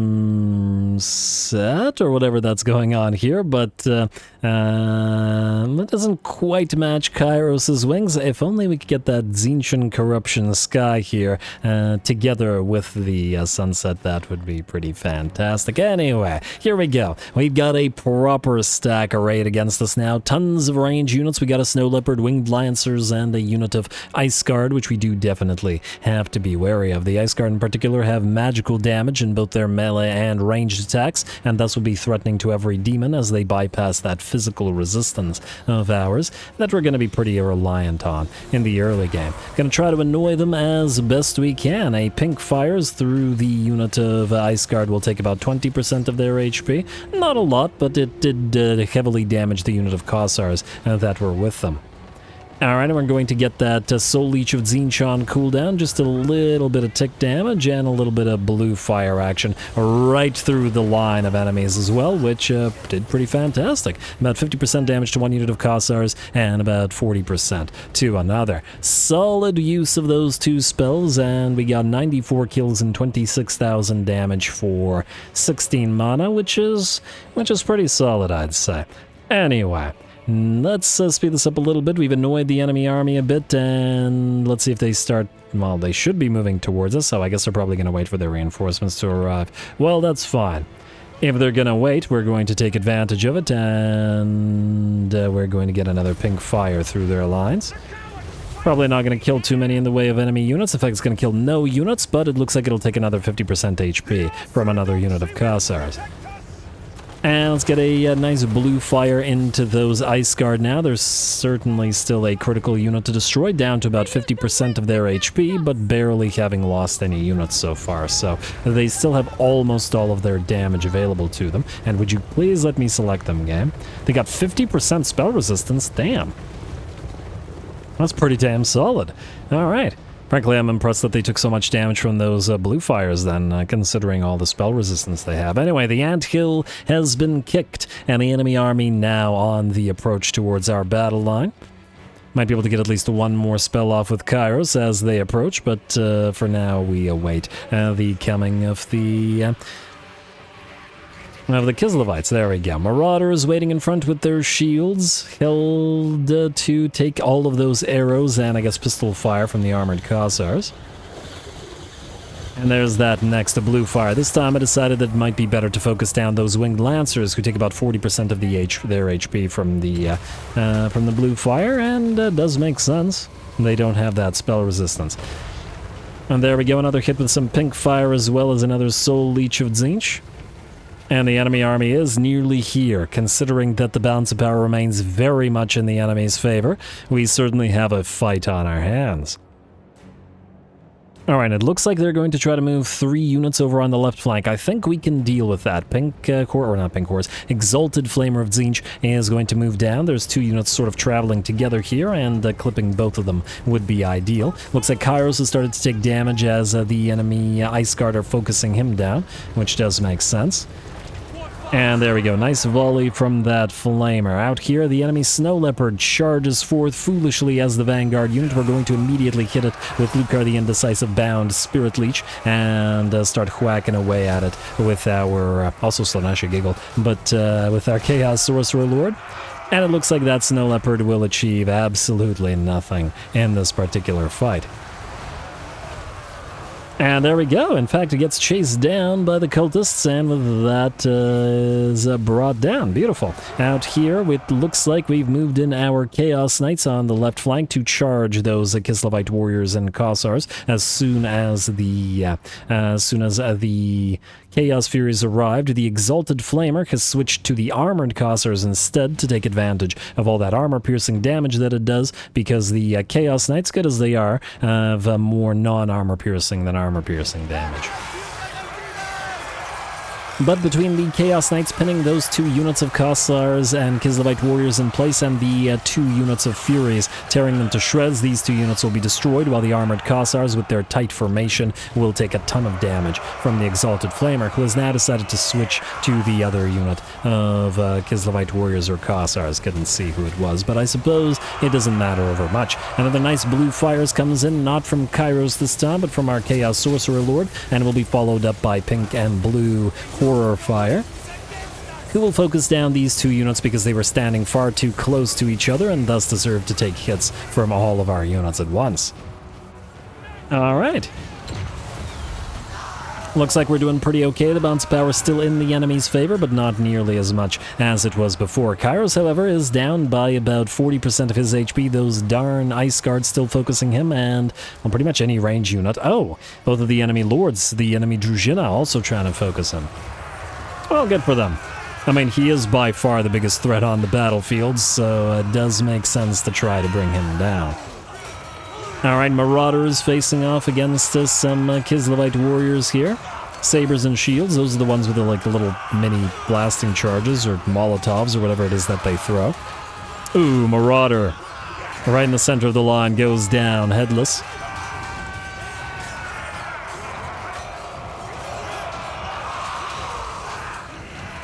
And just watching a little bit of that good old-fashioned melee action. Oh, I can't wait to start separating our armies. I have so darn many different army compositions in mind. There were a couple I didn't get a chance to try last time I played Tzeentch as well, and we're definitely going to try some. Plus, with the addition of new units since that time, we've got a few more army compositions opened up as well.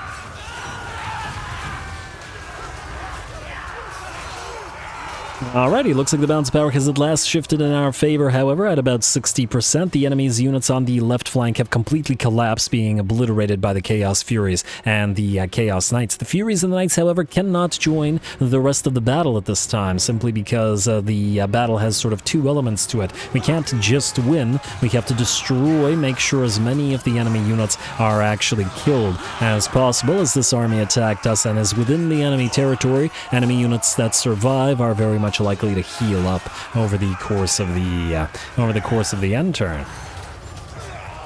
And we can't be having that. Anyway, looks like the Exalted Flamer, having been firing away at those Ice Guard, has finally damaged them heavily enough that they are in by our blood as well, and in fact are just backing off for some reason. Alright, not entirely sure why they're doing that. But at least they're not firing at Kairos anymore, who's down to about 40% of his HP. Some of the enemy Kossars and Kislevite Warriors are doing pretty darn decently well here in a one-on-one, actually 2-on-1.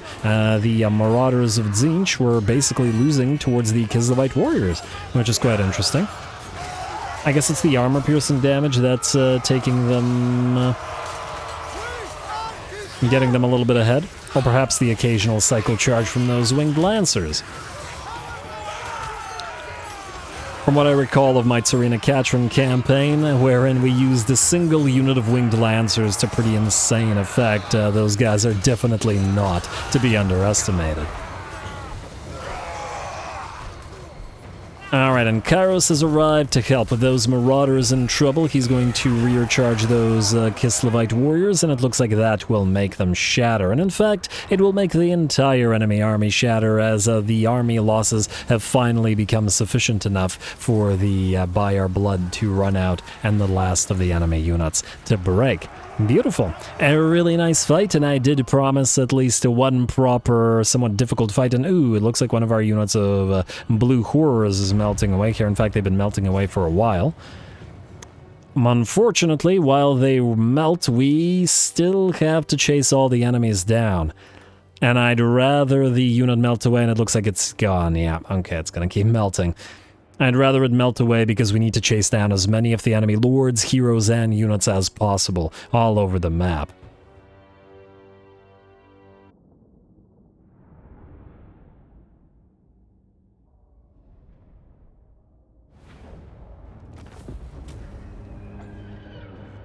Alrighty, there we go, a really nice fight, and well, we had to sacrifice a single unit of blue horrors. It was mostly sacrificed to the annoying aspect of demonic units. They had more than half of their units remaining, and they just spent the entire time we were chasing the enemy army down, melting away. But what can you do? Part of the game and all that.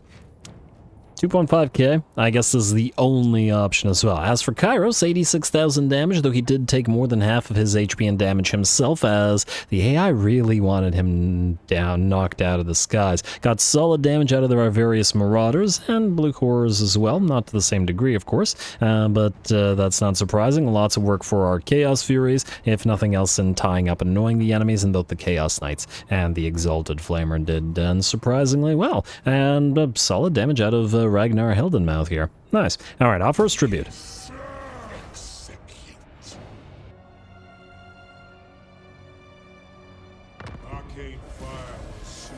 Alrighty, Trickster for Kairos. Post-battle chance of stealing a magic item. Solid. Enemy killed in battle. Scroll of Power, and there's that Locus of Transmogrification complete. Banner of Change. Oh, this is the thing that summons a Chaos Spawn, right. Alright, if we recruit 30 new units. Fair enough. Alright, now that we have Locus of Transmog, I guess we'll move through Way of Time, as we'll want to get to that control and to those, and to that Storm of Fire fast as we can. Exalted Locus of Conjuration is pretty darn solid as well. Lots of power increases for the pink and blue horrors alike. And Spell Glean Magic for Lords of Change, not too bad either. Well, I mean, obviously we'll go through all the text, but for now, we'll do that. Reveal Shroud for Changing of the Ways. I wonder how much that costs. Can we see the cost before we... about 50. Actually, probably a good idea. You know what? Let's actually get to the Way of Deception first. Frankly, I probably should have done that first. I didn't realize it was so cheap. But, well, we'll get it now. Huh, wait, 286. Did we lose the money from selecting Way of Time and not get it back, or was it always at 286? Not that it matters over much, just out of curiosity, but anyway, let's chase this little army down. Kairos and Ragnar Heldenmouth, you go here. You can, I guess, switch out of channeling just for the auto-resolve here, because it's probably going to damage you. Oh, wait, you are rank 5 now. Alright, so... Unlock fragments of sorcery slot for the first group of uncommon spells. Alrighty, so currently we have Treason of Tzeentch, which is going to get replaced by Shield of Thorns, because it's fantastic and relatively cheap for what it does. Our line holder units of Marauders, at least while we have them, are going to be quite thankful. You keep holding on to those points. We want all of those magics, those passives, the greater arcane conduit, spell intensity, cooldown reduction, all the good stuff. Lots of casting. Oh, and at rank 7 we get Gaze of Fate, which just stops an enemy in its tracks as well. Alright, some good stuff. What is this? Oh, right, grants random Cataclysm army ability faction-wide is also going to be pretty nice. Anyway, chase this down and kill it. Hopefully it doesn't damage Kairos, because he's already pretty badly beat up. Alright, it might have, I'm not sure, but we will take again the money. Alrighty then, I guess, how much healing will we get here? Wow, barely anything, eh? I'm almost tempted to say the tiny amount of healing is less worth it than just channeling for more.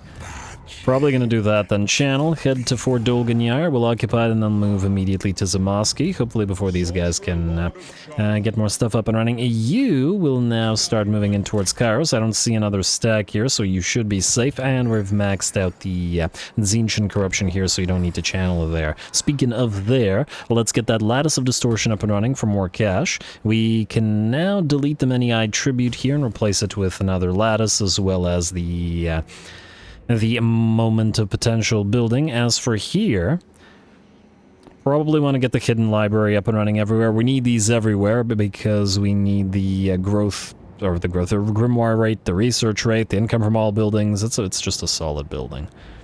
We do want the control as well, but I think it's less important than the money right now. Although our growth is atrocious, but we'll build this here and we'll build a growth building in one of our growth structure in one of these territories. Dolganyar Forest. Now, you're probably not going to collect money until your Tzeentch corruption is maxed out, so that's going to be a little bit, so we're probably better off getting you like a growth thing. Or a control thing to help out with the control. 60 growth is very little though. Yeah, you know what, let's start with the growth building here. It's going to be a while before we level it up. On the bright side, though, considering we have no adjacency bonuses to worry about, we can essentially use Dolganyar Forest as a military province, build all the military structures available to us there. And we're certainly going to need it, especially since Malachi's probably going to get annoyed at our existence and going to jump towards us and start annoying us sooner rather than later. Let's level up Lucar the Indecisive, giving him increased mobility, or giving Kairos increased mobility, really, and you can level up as well. Let's get your dominating presence to buff up the units that are around you at least, and I guess let's get Blue Fires of Tzeentch as well. Alright. Skip, and still not upgrading that cult. We are so close to being able to get to our Regiments of Renown. We're certainly going to want those. Also, out of curiosity, Blue Horrors can be upgraded to Pink Horrors at level 4. Furies can be upgraded into Cockatrice. They're very different creatures, and I kind of don't like that, because again, Furies are demons and Cockatrices are just mutants.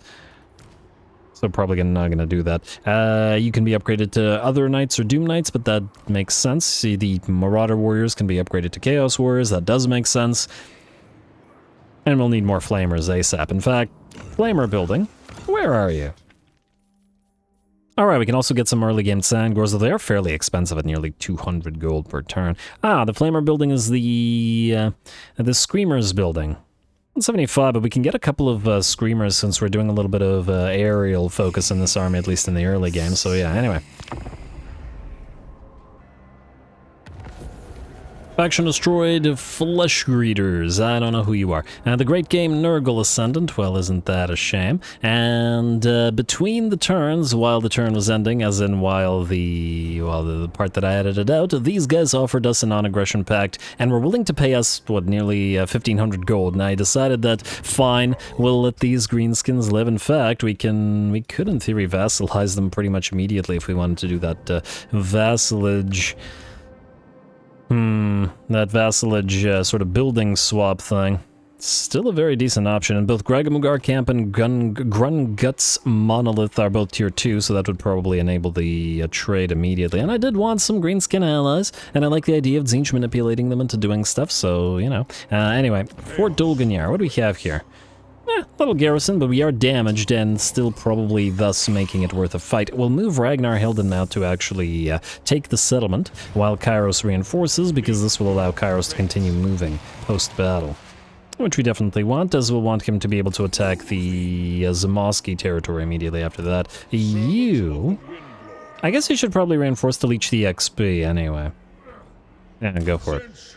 And we'll fight this in a second. We are up to level 6, and it's rank 7, was it, that we wanted? Yeah, rank 7. Alright, just a little bit more work. And at least these guys are leveling. Actually, though, speaking of these guys, let me just take a quick look here for a second.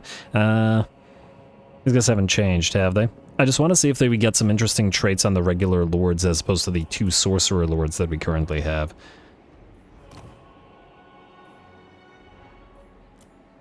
Let's go over the Abyss, and... oh, you can get Changebringer as well. Did I not see it one of these guys? Maybe I didn't. I thought I did, but I could be wrong.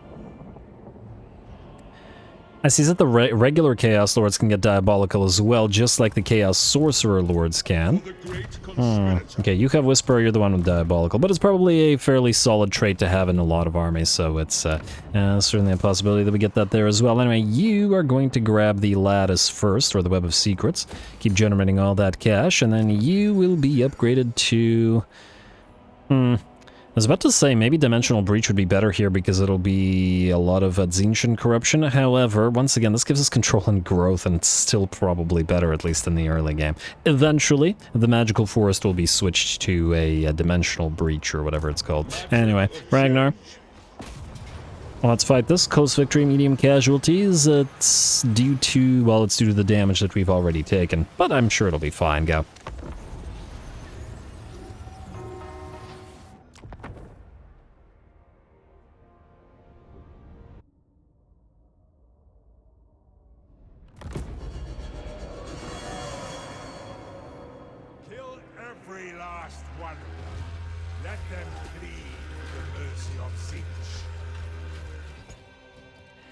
Alrighty, Chaos Sorcerer Lord looking pretty good. I think I might prefer the look of the regular Chaos Lords, but they don't have that staff, do they? But they do have some of the nice armor. I gotta double check what the different types of armor or helmet armor we can get on the Chaos Sorcerer Lords as opposed to the regular Tzeentch Lords. I do love the sort of feathers on the capes of these guys as well. Yeah, Tzeentch has always had a lot of great fashion sense. Anyway, here we go. Battle is not yet joined, as we're going to have to wait for Kairos to move on to the field. It's going to be another of the relatively small battles, but again, 8 or whatever it is units of range is still going to be a concern to us, as we're pretty darn heavily damaged. And I guess the next few smaller fights are going to sort of echo that, as we can't really spare any time to sort of sit there and heal up. Gotta keep fighting.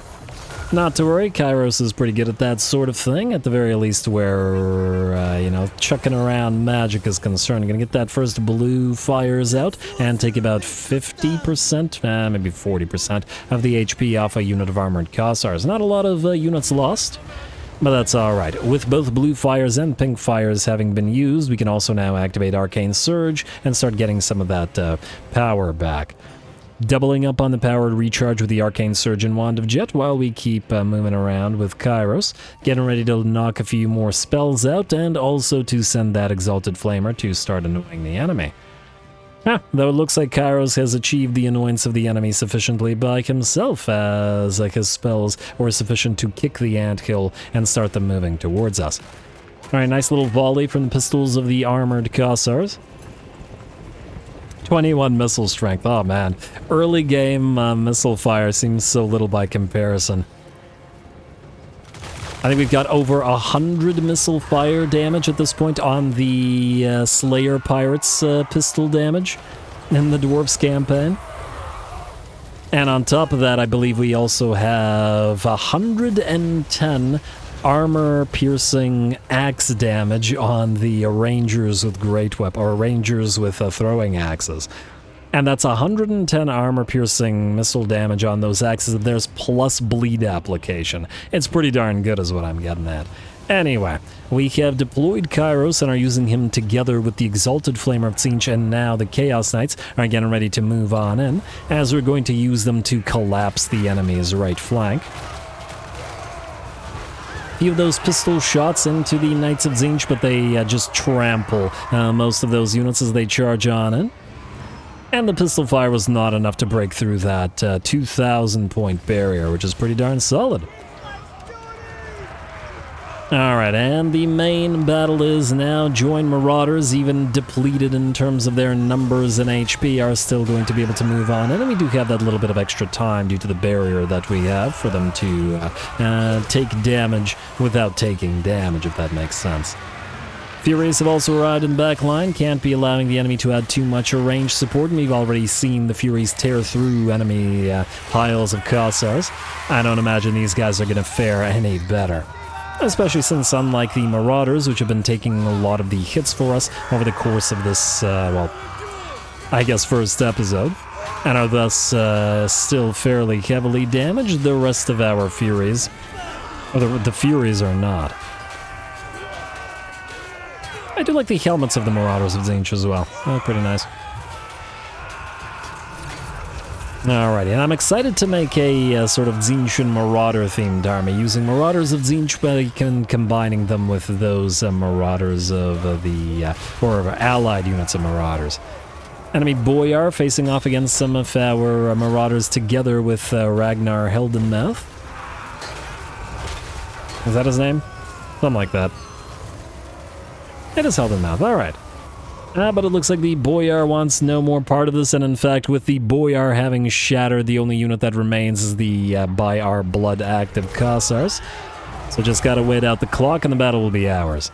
Kairos in melee once more. I gotta double check whether any of his stats are only active when he's out of melee.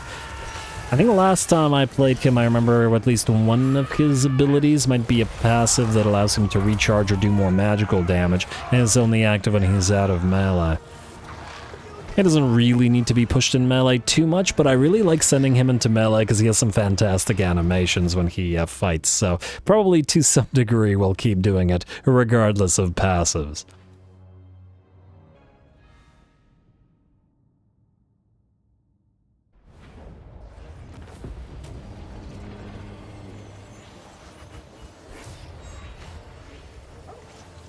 Alrighty, there we go. Nice fight. Very minimal losses once again, as our Marauders are still able to take the hits for us, even damaged as they are. Lovely. And once again, the Elites, the Exalted Flamers, and the Chaos Knights, and Kairos, of course, do most of the work. Occupy. Yes. Alrighty, and we got another Tzeentchian Mutant. Well, that'll help with the Confederations. Chaos. Indeed, you can hold on to... Oh. You were already holding a Tzeentchian Mutant. You can have another Tzeentchian Mutant. Magic items. We got another Scroll of Power. I don't really care for these. We're going to fuse those into... useless. Deepwood Branch. Okay, hopefully we can eventually fuse that into something that isn't terrible. I guess for now we'll give it to Kairos just for the missile resistance. And I guess we can give him the Trickster Shard for the spell resistance decrease. I mean, frankly, it's not that big of a deal, but, you know. Anyway, Wand of Jet for you. And Kairos, you should be able to reach Zamoski in one bound next turn, so you're just going to head all the way over there. Keep up that channeling. You're nearly maxed out as well. Ooh, this guy can't quite reach you, but it looks like the enemy can't reach him either, so it should be okay. Alrighty, and then don't collect the income here for now, and oh, I like the fact that we got the Web of Secrets there immediately. We'll recollect the income shortly. Now, the Orcs. I mean, I think we just vassalize them. I still like the idea. Yeah, it's territory that's near us, but we could keep these guys and, for example, go after these orcs. A, because I have fought... Well, actually, I haven't really done too much fighting here in previous campaigns, but I've never fought here at all, so I don't know what the heck is going on over there, or in the Realm of Khorne, and there's just so many darn cool things on this map, so we gotta look at them all. Anyway, yes, so let's do this. You... Oh, wait, we might not actually be able to transfer you because you're not Chaos Corrupted like the Norskins are. Let's find out. Changing of the ways, transfer settlement... Yeah, okay, so it's not as easy with these guys as it is with the Norskins. Alright, well, I guess we'll have to save up some Grimoires or do that later, or find another way to vassalize them. Oh! Huh. -541? Am I crazy or was that cheaper before? Huh. Maybe it was cheaper before. Maybe I should have taken advantage of it earlier. Oh, well, not a big deal. We'll still be able to deal with it, I'm sure. And oh, wow, look at that. All that Tzeentchian corruption all over the map is immediately going to max out on Holy Manifestations. I guess this hasn't... Ooh. Research rate. I like it. I guess this hasn't been modified for the increase of territory in Old World. Not that it's a big deal, mind you. Otherwise, this it doesn't get used much anyway in that case, so it's fine. Anyway, you're still waiting for rank 7, and you have leveled up, so we can level you.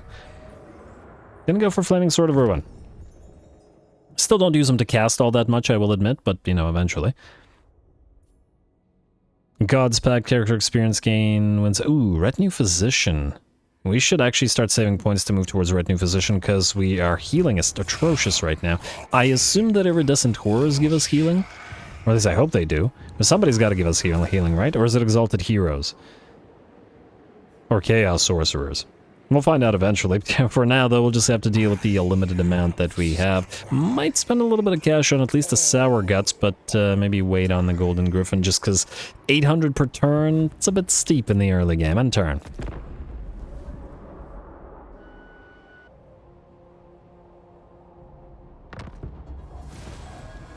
Alright, Diplomatic Relations plus 40 with Swords of Change if we eliminate... You know, I don't see this happening, at least until we can teleport here, so we're going to have to wait on that one. Win 10 battles with any single hero and get a Forest Cloak, which is kind of terrible, but, well, we can hopefully turn it into something a little bit less terrible. Anyway, you guys are in range now. Yes, let's get you into regular stance, then let's pop open the our recruitment of Regiments of Renown and get the Sour Guts Pink Horrors on field. At cost, but what can you do? As an at expensive. Big cost. Go to Zamoski. And I take it this is a walled settlement? Adds walls to settlement indeed. Alright, fair enough. I'd love to see the... I did that the wrong way around. I'd love to see these things. We could spend the extra turn here if we wanted to. Although, admittedly, sending these guys up over the walls might also not really work out so well. I'll think about it. Let's do whatever else we need to do in this turn first and then deal with that. Also, you guys both... Yeah, no dice. You guys both will need to move on over here, and you're gonna need to start channeling again shortly. Also, we have another greenskin tribe down here, but we also discovered these guys. I'm surprised that you don't want to go into a non-aggression pact immediately, but I guess they'd like to trade, which we can't do. Alrighty, found a bunch of other factions, none of which are too happy with us, so nothing we can do about that as of yet. Fair enough. Alright, what about you? Let's get that Lattice of Destruction up and running. And we will need to start getting the Monument of Potential, though admittedly, it's not super useful to us until we get to tier 3. I mean, we could build the Pink Horrors at least. They're too expensive for us right now anyway, and none of this, however, will give us significant money, though maybe we'll start with a Warplinth. It's probably still worth our time and money. Yeah, let's do that, fine. We'll start with the Stygian Well / Warplinth, and then we'll build it in the 3rd position rather than the 2nd position. And Dolgenyair, you're fine as you are, nothing to do. That's another quick end turn. Well, it's a quick end turn assuming that we... yeah, we can besiege it for a turn. The one extra turn isn't going to cost us anything since we're not yet at war with anybody. Oh, wow, these guys like us. Okay, double check. I want to see this. Not Confederation, Vassalage. Wither dies down to 27.9, although I'm not entirely sure what else we could offer them without taking their territory and then gifting it back to them. We join war against these guys. -5? Huh. Anything else we could offer you? Nah, they won't do it for money. I don't think so, not unless they become... Not unless we get them into another war. Wait, join war against Rota of the Dawn? No, no dice. Yeah, I don't think there's anything we could do. Okay, I'm gonna just double check those changing of the ways again. Transfer settlement? No. This? No. 352 here. Oh. Huh. I might have selected a different settlement and that was maybe cheaper, that's probably why. Huh, we could do... Huh. Wait, Pits of Uzkala. It's only level 1. We could take it immediately, though. But it being at level 1, it probably won't do too much for us. I guess we'll wait. We will later take it and then vassalize Astrogoth in that manner, especially since mountain territories are yellow to us. Huh, and funnily enough, there's also... Yeah, these guys are in here. Wonder if we can Tzeentch and corrupt some ogres. Might be nice as well. Anyway, for now, let's skip. Let's end the turn.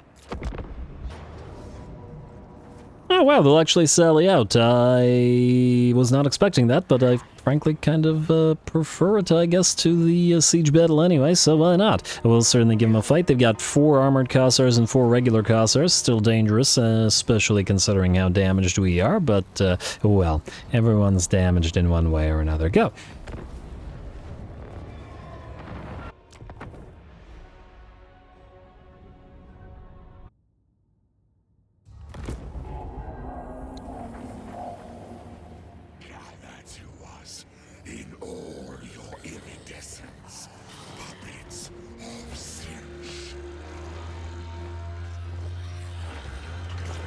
Alrighty, here we go. Last fight, last hurrah of the Kislevites. Even more units than last time, but more importantly, far more importantly than that, the difficult aspect of this particular fight is going to be the fact that the enemy has brought 5 heroes with them. Our army in its current form is not particularly good at knocking out those single entities, and there's certainly going to be an issue for us. 3 boyars, or 2 boyars, 1 druzhina, and 2 patriarchs, is it? No, 3 boyars. That's a lot of boyars. They got solid stats, heavy armor, and they're small single entities. Maybe what I should have done in this particular situation is actually try to target them with blue fires rather than the enemy units. Because admittedly, we can leave the enemy units a lot more to our own units in terms of damage. Well, hindsight and all that. Ironic thing to say, perhaps, with the Kairos campaign, but on the other hand, he can see the future, he can see the past, but is blind to the present, so maybe this tracks. Anyway, here we go. Over on the enemy's right flank, our left flank, the Kossars are traveling together and thus will be the target for our Exalted Flamers, while our Knights, just visible cresting that hill there, get ready to move around and charge in and through the formation of Kossars. The flames will herald the arrival of the Knights of Tzeentch as they charge on in, just as the vortexes fade away. Fantastic. Totally did that on purpose. And there we go. And those 2 units will be engaged and will be doing not too much. We're going to get some pink horrors firing on the armored Kossars, though with the shields and directional shielding that they have, it's probably going to be a while before we bring a significant amount of them down with only missile fire. Out here, we've got armored Kossars facing off against the Marauders in melee, and while the armored Kossars are deceptively fragile, they should still, as we saw, be able to defeat the Marauders in melee. Especially since that Kislevite warriors can do so, I imagine that armored Kossars should be able to do so as well. Though I guess the Kislevite warriors, due to their numbers and higher HP, are probably more of a Tarpit unit. Anyway, for now, getting a little bit more range action over on the flanks. Enemies firing back upon us with their own range fire, but there isn't too much that we can do about it at the current time. Most of our units, in fact all of our units, are otherwise engaged and committed to tearing through the enemy backline, but they will only be able to switch to the other units once the ones they're currently engaged with are done for. And it does look like we are certainly taking damage here. Several of our units of Marauders are in pretty bad shape, and I mean, they started with 30% of their HP and are now down to like 15. And probably every second engaged with one of those enemy single entities, those 5 boyars and patriarchs, means a couple more Marauders knocked out. Fortunately, though, they can only be in so many places at once, the enemy single entities, I mean, and while we're ignoring the single entities, we are killing off the rest of their armies. That said, with 5 single entities to the enemy army, most likely even if we manage to collapse the entirety of the enemy army, the single entities won't run, the Lords and Heroes won't run. So we're going to have to work our way through them, at least to some degree. Anyway, looks like the enemy's left and right flank have completely collapsed at this point. The enemy's center is in pretty bad shape as well, though at least a couple more units remain, commanded by the boyar, or 2 boyars and ataman, whatever. I'm just gonna have to work through that last couple of units of Kossars in the center, though the boyar is starting to do damage to those little Chaos Furies of ours. We're gonna activate that Shield of Thorns to help them out a little bit more. And the Shield of Thorns is certainly going to come in very handy if we keep using Furies in the early game. Send them on into a blob to start doing damage, activate that melee damage reflection from the Shield of Thorns, and allow a massive amount of damage from them.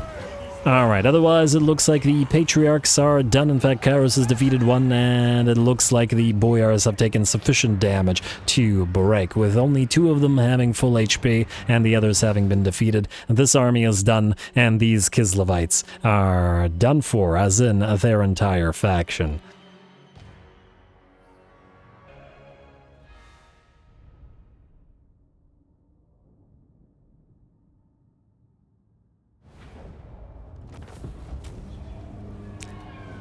Alrighty, a nice fight. Unfortunately, 2 units did escape, so we don't get to save the turn of movement by immediately being able to occupy the settlement, which is a shame, but, well, what can you do? For now, this army that we currently have will struggle a little bit at knocking out single entities, as we saw those 2 Boyars essentially just walk off screen. 220 money is not so much, so I think we'll devour the captives instead for the teensy bit of healing.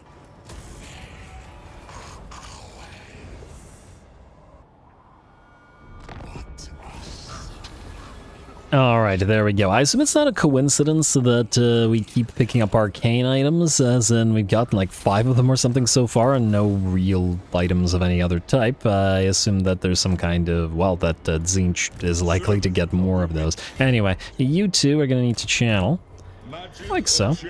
Max yourselves out, and Kairos, you're going to take Zamoski and destroy this faction. 83 units lost. Really? Against... Okay, fine, 3 Boyars maybe. Still annoying though. Occupy.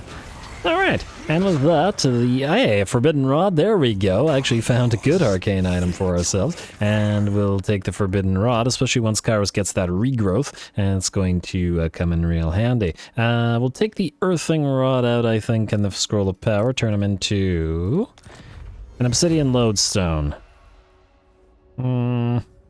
Useful to us, but probably not as useful to Kairos as the missile resistance, even if that's not crazy useful. Let's give him the Force Cloak for now, at least give him a stock, though obviously Snipe isn't going to be too helpful.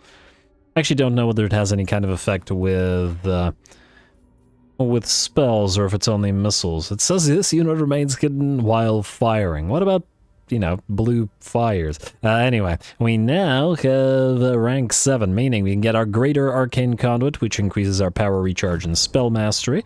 We gotta get that Life Bloom passive, that is for certain. Miscast base chance and Lore of Tzeentch stuff is also great. So we'll do Dwell in the Present, we'll do Gaze to the Past, 1 and 2. And then I guess we'll immediately go into Prescient Cant, cooldown reduction, spell intensity versus all the other passives. No, I still think the other passives might be worth our time more. Besides, we only need 1 more level to get this unlocked anyway. And there we go, Kairos. You just got all the passives you could possibly want. Well, I guess you don't have Shield of Sapphire and probably a few of the other things. So I take it you don't actually have access to all the lores. Yeah, you don't. But you're not the blue scribes, I guess. So anyway, Forbidden Rod, Scroll of Power, Forest Cloak, blah blah blah, Cliffs of Death secured, Road of the Dawn destroyed, 300 Grimoires, and we'll delete the... Yeah, still delete the many attribute, I think. I will start with... You know what? Go briefly at least to Mutalith Prism Formulae, just to get the construction time reduction, so we can build both of these up at least a little bit quicker. And this will probably replace us and we'll bring it back, but we don't need it here and now at this time. Alrighty, and then I think this is going to be the border of our territory. We're not fighting with Malachi yet. In fact, we are fairly well positioned with the types of factions that are around us, at least at the current time. Does Tamarkan start up here somewhere? I see some Norglite corruption. Is that Tamarkan? He's gonna be I mean, we're already having trouble killing off single entities. That's a big single entity to deal with. If that's him. Should be fun though. Alrighty, let's keep that economy growing. We certainly need it. You're still in the control, and I think that will have to remain as such. You're fine as you are, and you're fine as you are. Alright, the rest of this is fine, I guess. Magic of change. Yeah, you guys keep channeling, I guess. Actually, speaking of channeling, let me just see... Winds of Magic Manipulation. Yeah, we don't have any extra to bump up the Cliffs of Death, but we need keep Road to Damnation maxed out, so that hasn't changed. Number of times Winds of Magic can be increased to this turn. Cool. Alrighty. I believe we're ready to skip the turn. Cult upgrade available. We can't afford the cult upgrade now.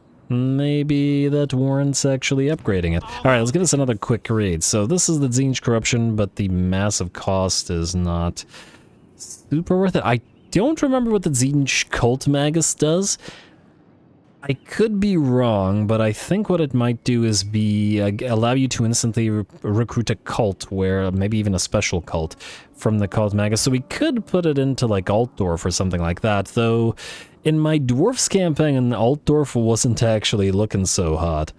And no guarantee that it'll be in a great shape here either.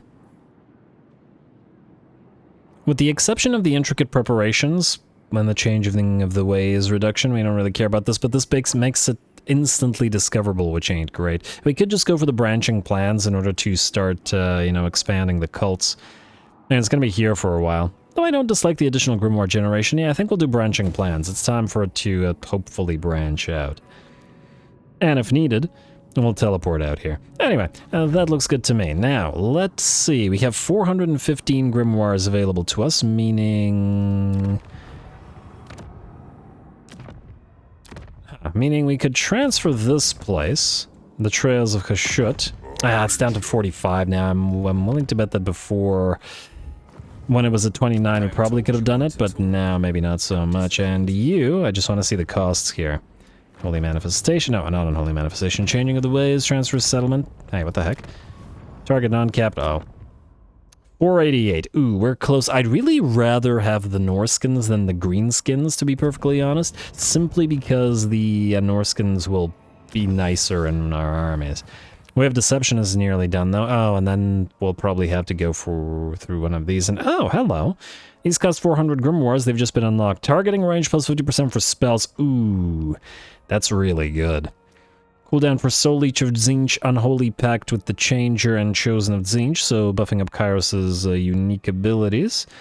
Allegiance gained plus 25%. Okay, we're going to want that. Spell Intensity, Miscast Base Chance. Look, there's a lot of good stuff in here. I'm not going to deny it. Yeah, construction cost reduction for capital settlements. Oh, maybe we can do that before going through this. In the early game, still should be a fairly distinctly useful thing to have. Oh, we should also be able to upgrade one of these next turn. You know what? Switch briefly out of the Architect's Theorem into Megalith Prism formula. Yes. Alrighty, and I believe we're good now. Yes, there's no Unholy Manifestations to do. Wait, we got how many more turns? 8 turns. Just in case Tzeentch becomes Ascendant next, we should probably put these on cooldown right before that happens. And the Tzeentch Corruption faction-wide will probably help us a fair bit as well. Anyway, for now we'll skip. Alright, Way of Deception, Changing of the Ways, Reveal Shroud. That's nice. Grimoires plus 100 for... Oh, mission issued and successful instantly. Talisman of Preservation immediately going to go on Kairos, because 8% ward save is going to be much better than the 10% missile resistance. Lovely. Alright, no new ancillaries. Kairos, can we build anything here? We can upgrade one of these immediately, which is great. And I guess we want to maybe upgrade... Wait. You get the hidden library, so we'll probably want that up and running ASAP. Though at the same time, it's only plus 2... This will at least give us the cultist camp, which is the same amount of Grimgars. Oh, so frankly, it doesn't really matter which we do then. Yeah, just first upgrade the Dark Bastion. Yes, upgrade the Dark Bastion. Okay, if I can just select you, thank you. And then build the Web of Secrets immediately. And then we'll upgrade you rather shortly as well, and then immediately build you up as well. Alright, Kairos, go to the... Ooh, wait. Okay, we need to bump up the Tzeentch and Corruption here. You're done with channeling, so go summoning. Move this way. You're changing to... Well, you can keep channeling. Kairos, what about you? Yeah, I'm gonna need to channel. Oh, look at that replenishment. It's atrocious. Alrighty, let's switch to Encamp to bump up that replenishment very slightly while we start moving northward towards the Forces of Khorne. Then... Okay, what buildings... Okay, we will want another one of the cultists, but what about the other heroes? You have replenished troops. So we need one. Okay. That decides that, meaning we need to upgrade you first. 4,000 gold. It's expensive, what can you do? We'll build the iridescent horror building here, build it up, and then get that additional replenishment in here. And then you, for now, can switch back to control and money. Lovely. Alright, get that econ going. You can briefly, at least, switch back to Mutilith Prism formula to get that construction time reduction, and the rest, I believe, is good. Alright, next up we select the new tech. To save on the Grimoires, we're going to go for Secrets of Chrysopeia to get that construction cost reduction. For capitals only, but nonetheless. Anyway, changing of the ways. No, transfer settlement, not reveal shroud. Huh? Did that become more expensive? Was it not just like 400 something and then it became 800 as soon as we were able to afford it? What the heck, game? Alrighty, I really wanted the Norskins, but maybe we just do the Greenskins? It might weaken the Greenskins significantly, which is what has me a little bit concerned. But they do offer a nice sort of barrier zone for us. We do know that there's a Slaneshi blob here. The gods might compel me to kill, but I'm almost tempted to just straight up attack the Norskins rather than do it that way. Certainly a possibility. 45. You know what? Screw it. Let's try the orcs. I hope I don't come to regret this, but you know what? We can always betray them if we, or cancel the agreement and then betray them if needed. Transfer settlement, this to us, perform. And there we go, and then immediately, let's see how much this is worth to you. Trails of Kashut. Really? That's rude. These guys are at war with the Kuj, which are also Norskins. How do these guys feel about this? I wonder. The gods might compel me to kill. They have 3 settlements and are going down this way towards Cathay. I mean, I did want Norscan allies, but it doesn't necessarily have to be this particular Norscan ally. They have one of these cultist camps. I mean, every single one of these territories at least has one cultist camp. Frankly, if we were to replace the thaumaturgic load within military building, we should be able to get the... we could just build this slither of potential. Yeah, fine, let's do that. We'll delete you. Rebuild the military structure, and then by trading we should still be able to vassalize you, at least I hope. And we'll see. He doesn't seem to hate us for having done that. The other option would be to just declare war on the Kuj, but I think we're still okay for this one turn. Anyway, now we're ready to end the turn. There goes all our grimoires. Skip, skip, skip.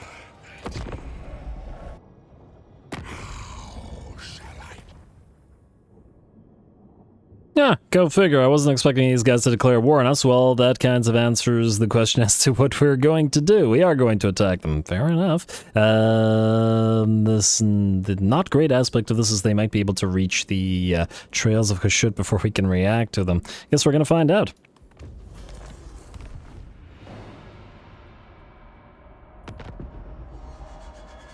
Alrighty, so Kairos, unfortunately we no longer have the time to channel or anything. We gotta book it onward towards these guys. We just deleted the building here, and well, if they come for us with a full stack, we won't be able to defend those. Oh, and it's minus 29. Oh, it's just because this is worth less. Alright, let's hope that we got one turn to spare and can get that slither with potential up and running. Dang Norskins. Alrighty, well I guess we'll get the steps to, whatever it's called, the steps of corn, etc. for ourselves. You guys move on towards or with Kairos. Oh, probably time to check the lords again. You go for the Dark Bastion, and you, and wait. We need to start building this thing fast as we can to get the Monument of Potential, to get that Exalted Pink, or not the Exalted Pink Horror. Well, actually also to get the Exalted Pink Horrors, but to get the Iridescent Horror. So Slither with Potential it is. We might delete it out of this particular territory eventually at some point, but for now we're okay. And then let's, I guess, build the Weave of Time, unless there's something here we want to build. Can you collect money now? You can, but it's only tiny amounts of money. Better than nothing, though. Actually, barely better than nothing, because it'll only generate tiny amounts of cash due to the Winds of Magic not being kept up here. Funnily enough, a decent place to build these things. You know what, I think we'll hold off on upgrading this minus the growth, but for now the other provinces will be more critical, so we'll save the money to upgrade them instead. Weave of time, please. Alright, diplomacy check real quick. Greg and Magar are fighting the other forces of chaos, so we're not... Oh, that's a problem. I just realized something. By vassalizing these greenskins, these guys might not like us, the Chaos Dwarfs. Although, on the other hand, they might be far enough away to never come into contact with them, which is a possibility. The aversion is minus 100, eh? Yeah, that is an issue. Okay, we'll see how it goes, and if it's affecting our relationship with them too much, we'll have to kick the greenskins to the curb. The unfortunate aspect of this is that if we have to choose, we'll choose Chaos Dwarfs over the greenskins, simply because the Chaos Dwarfs have a lot of stuff that works very nicely in terms of synergistically with the Tzeentch armies. Whereas the greenskins I mostly want for, you know, flavor and fun, and sort of some different army compositions. Anyway, I believe that's it, so let's end the turn, and let's head towards these Norskins.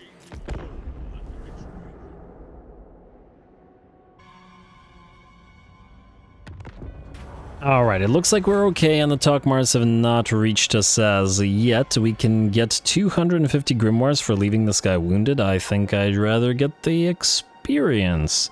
I mean, it's a decent amount, but why would we let him get wounded when he's leeching XP and stuff? And again, grimoires will eventually become trivial to get. Anyway, Farmort Woemaker. Blessed change comes upon your champion. A grinning face has sprouted from their chest. It whispers forbidden and precious secrets, but your follower seems frail and dazed. Will you accept this blessing? Cut off the face. Excise the uninvited presence, lest it seize control of your follower's body. The experience will be horrific, but your champion will only grow stronger for it. Alright, a seasonal front, or second front, seasonal front. Okay, so Kairos, you are moving towards the City of Splinters. That hasn't changed. This needs to be traded immediately. Huh. Just out of curiosity, if we were to give you the Trails of Hashut, I was hoping that would allow us to vassalize you immediately. But alas, it will not. I think you need to lose your main stack. Interesting thing about this, though, is if we give you the Trails of Hashut, you are now vassalizable. Give us all your money while you're at it. Alright, and frankly, if they lose, then probably won't bother me so much. Alrighty, there we go. Now, they are no longer at war with these guys, and they might move to defend against this. I take it that the Chaos Dwarves are not going to like this. Okay, they don't have contact with these guys yet. I believe you gain contact immediately as soon as you go for... Oh wow, the ogres don't like this either.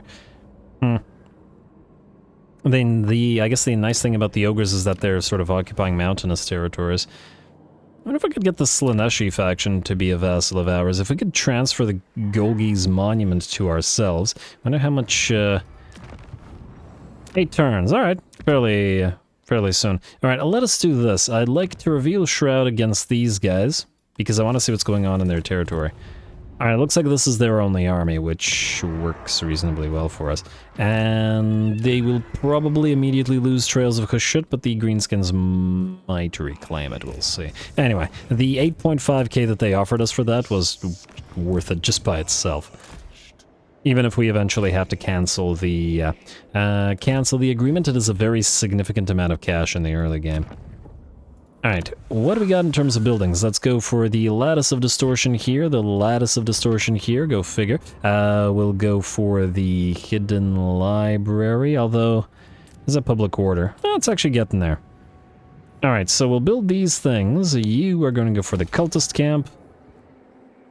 And our Tzeentch corruption is still rising. So yeah, let's get the Hidden Library and the aforementioned grimoires that it gives, and you won't be able to upgrade to tier 3, so I believe we're ready to switch you to collect income and switch you back to control bonuses. You will upgrade the Flicker of Potential immediately and max out that warp length, and I guess stay in Architect's Theorem for now, at least until we get to build the... we build this in one turn anyway, even without the Mulith Prison formulae. I wonder if that's the same in other territories. One turn. Oh, you're in Mulith Prison formulae, fine, fair enough. Go for the Hidden Library here as well. With Tzeentch corruption rising, it'll eventually, the public order will eventually fix itself. Frankly, it's not in too bad of a shape already, and just gotta give it a little bit more time and it'll work out. Alright, nice. I believe that's it, so let's see what these guys do. We can see everything they're doing.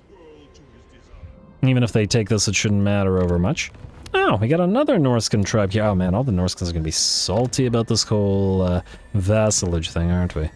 Oh, wait, are they? Huh. These guys don't seem to care, despite the aversion. Oh, it's the greenskins that would care about the reverse, because the Norscans don't have an aversion to greenskins, but the greenskins have an aversion to Norscans. Huh, fascinating. Well, either way, it doesn't change the end turn.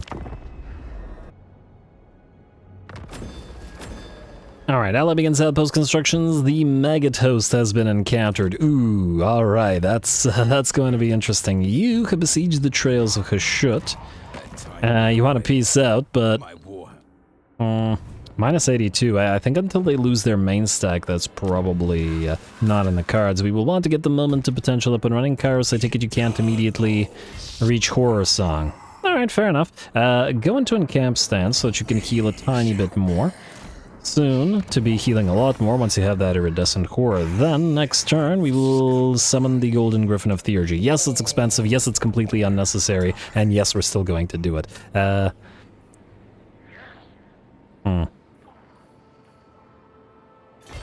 You go here, into enemy territory, start spreading Tzeentch and corruption preemptively, and then you're gonna do the same. So, Kairos, do we need to recruit any more stuff here? Most of the Marauders will eventually be transferred to other armies. Okay, you know what? I do want at least one more Chaos Fury. Let's do that. Another Pink Horror. We could just train up the Pink Horrors and eventually upgrade them to Exalted if they should survive, which is the really fun aspect of the mod. So I think we're still gonna do that. You're fine as you are.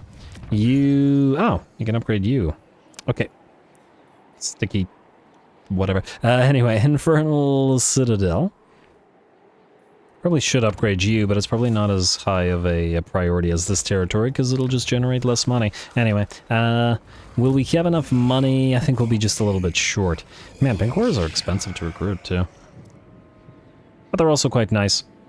Let's get one, and then we'll be just a little bit short, but that's okay. And then get the Thaumaturgic Fisher here. Yes. And okay, 200 money is still not worth it. This place will be generating a fair bit of money fairly early though, so we're fine there. What's our tribute at? 370 gold per turn, it's not bad. Even if they fund us in the early game, that'll still be nice. Let us, ally missions, go after this guy, maybe. We'll see how he reacts to this after taking the trails of Hashut, whether he moves this way or back up this way towards his main territories. And then this is on the way to the Steppes of Khorne, which is where we're going.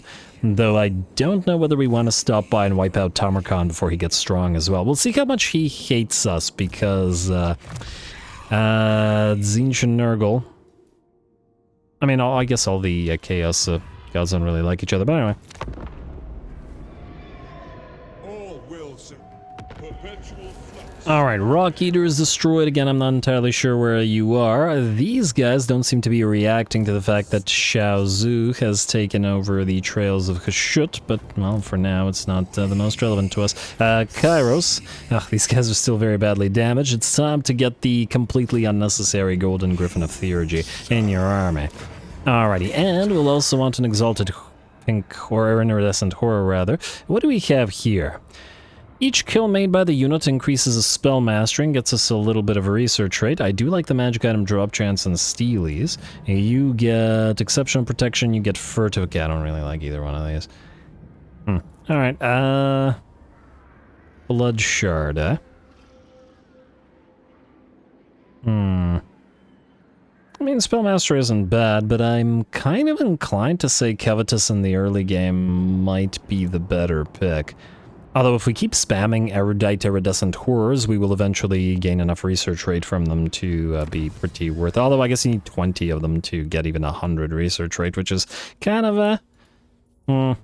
Though we do have lots of stacking variants, or lots of stacking ways to get more of this stuff. Still, I'm going to say Covetous for now. And we'll see what other traits these guys have available to them, and then maybe pick up a better one later on. Anyway, there we go, Kairos. You're moving to Horror Song. I assume these guys, oh, now you want peace even more, but I don't think that's gonna fly right now. Sorcerer Lord Huh. of Char. Well, it's most of your movement range anyway, so let's move into it. Do we have any defenses here? Not really. I'm disinclined to trust the auto-resolve on this, though, because of the damage to these guys, even with the Iridescent Horror coming in. So you guys are still gonna reinforce. Maybe we should just trust the auto-resolve, because this feels like a horrible waste of time. And we'll level up afterwards. Let's just do it. Alright, let's see. 7686. Down to... Wow. Wow. Okay, 200 units lost to this. Okay, I shouldn't have done that. Too late now, though. Occupy. What can you do? Hey, we got the Shrieking Skyrays as well. I did want to get some more flyers in this army. To go with the Furies in case they encounter something a little bit tougher. This is a solid choice, but, and we'll also eventually peel them up. But anyway, oh, Kairos leveled up, more importantly. Prescient can't. Thank you. Spell intensity alone is worth it. And you can, I guess, move towards Prismatic Plurality to get the cooldown reduction, but it's really the Arcane Conduit that we'll want. Oh. To rank... Wait, this unlocks at rank 13. We'll need 4 points. Okay, so at rank 9, we'll need to start saving points in order to unlock this. Unless we want to start saving points right now to get the Retinue Physician. Yeah, maybe we'll want to do that. Let's save some of the points. And fair enough. Plus, we'll probably want the reduction in terms of the cost of the Golden Griffin, since it's ludicrously expensive. And, ooh, wait. Are these still 1 turn? Yeah, they are still 1 turn, so we don't need to do anything there. Diplomacy check real quick. Gregamugar camp, I don't want to ally with you because we want the Chaos Dwarfs as allies instead. Tokmars. Oh, just out of curiosity. Horror Song, how much are you worth? Timely arrival. My warhounds haven't eaten in days. If we build a military structure here, we would be able to most likely immediately vassalize them rather than bothering with their other territories. Granted, they still hold Trails of Kashut instead of our greenskin allies, but it would be an immediate Norskin ally. It's only a possibility. We just need the tiny amount of money that we will need. What about you? Nagrippers are currently fighting Tamarkan. How does Tamarkan feel about us? Bad, I assume. Should be 50 aversion? 25 aversion. Not horrible. But still enough to be very concerned about him. Alright, let me just see here. We'll probably wipe these guys out as well, but right now 800 money isn't too bad unless there's another decent way to do it. A moment. Is there a war declaration that would be helpful to us, but would not interfere with us in any way? This is against Gregamugar, and I don't think we need to do that, as it's a bad idea, generally speaking. These guys probably wouldn't hate us for doing... wait, who are you at war with? You're at war with the Loish's Indulgence. Don't need to deal with that. Ow! The Norskins here are doing a good job. Man, if we could actually have the Norskins occupy all this territory, that would be good. You're currently at war with the Saber's Skin. But I think if we were to declare war on them, they'd move through our territories and move towards us, though the Orky vassal would give us a vision of them. Huh. Alright, fine, let's do this. We'll join your war against the Saberskin for 3.2. You'll give us 656 money, and I'm just gonna hope I don't regret this. This will give us sufficient cash in order to build the military structure at Horror Song, which we'll do so right now. And we'll see if this is worth enough to immediately vassalize these guys. I mostly just want the Norskin units, and the more Norskin vassals, even if minor amounts of settlements we have, the better it'll go for us.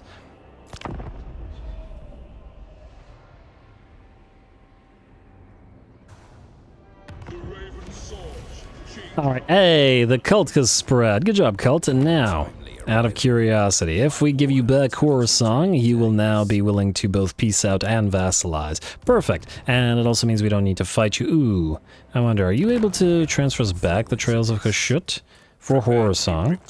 And still vassal? No.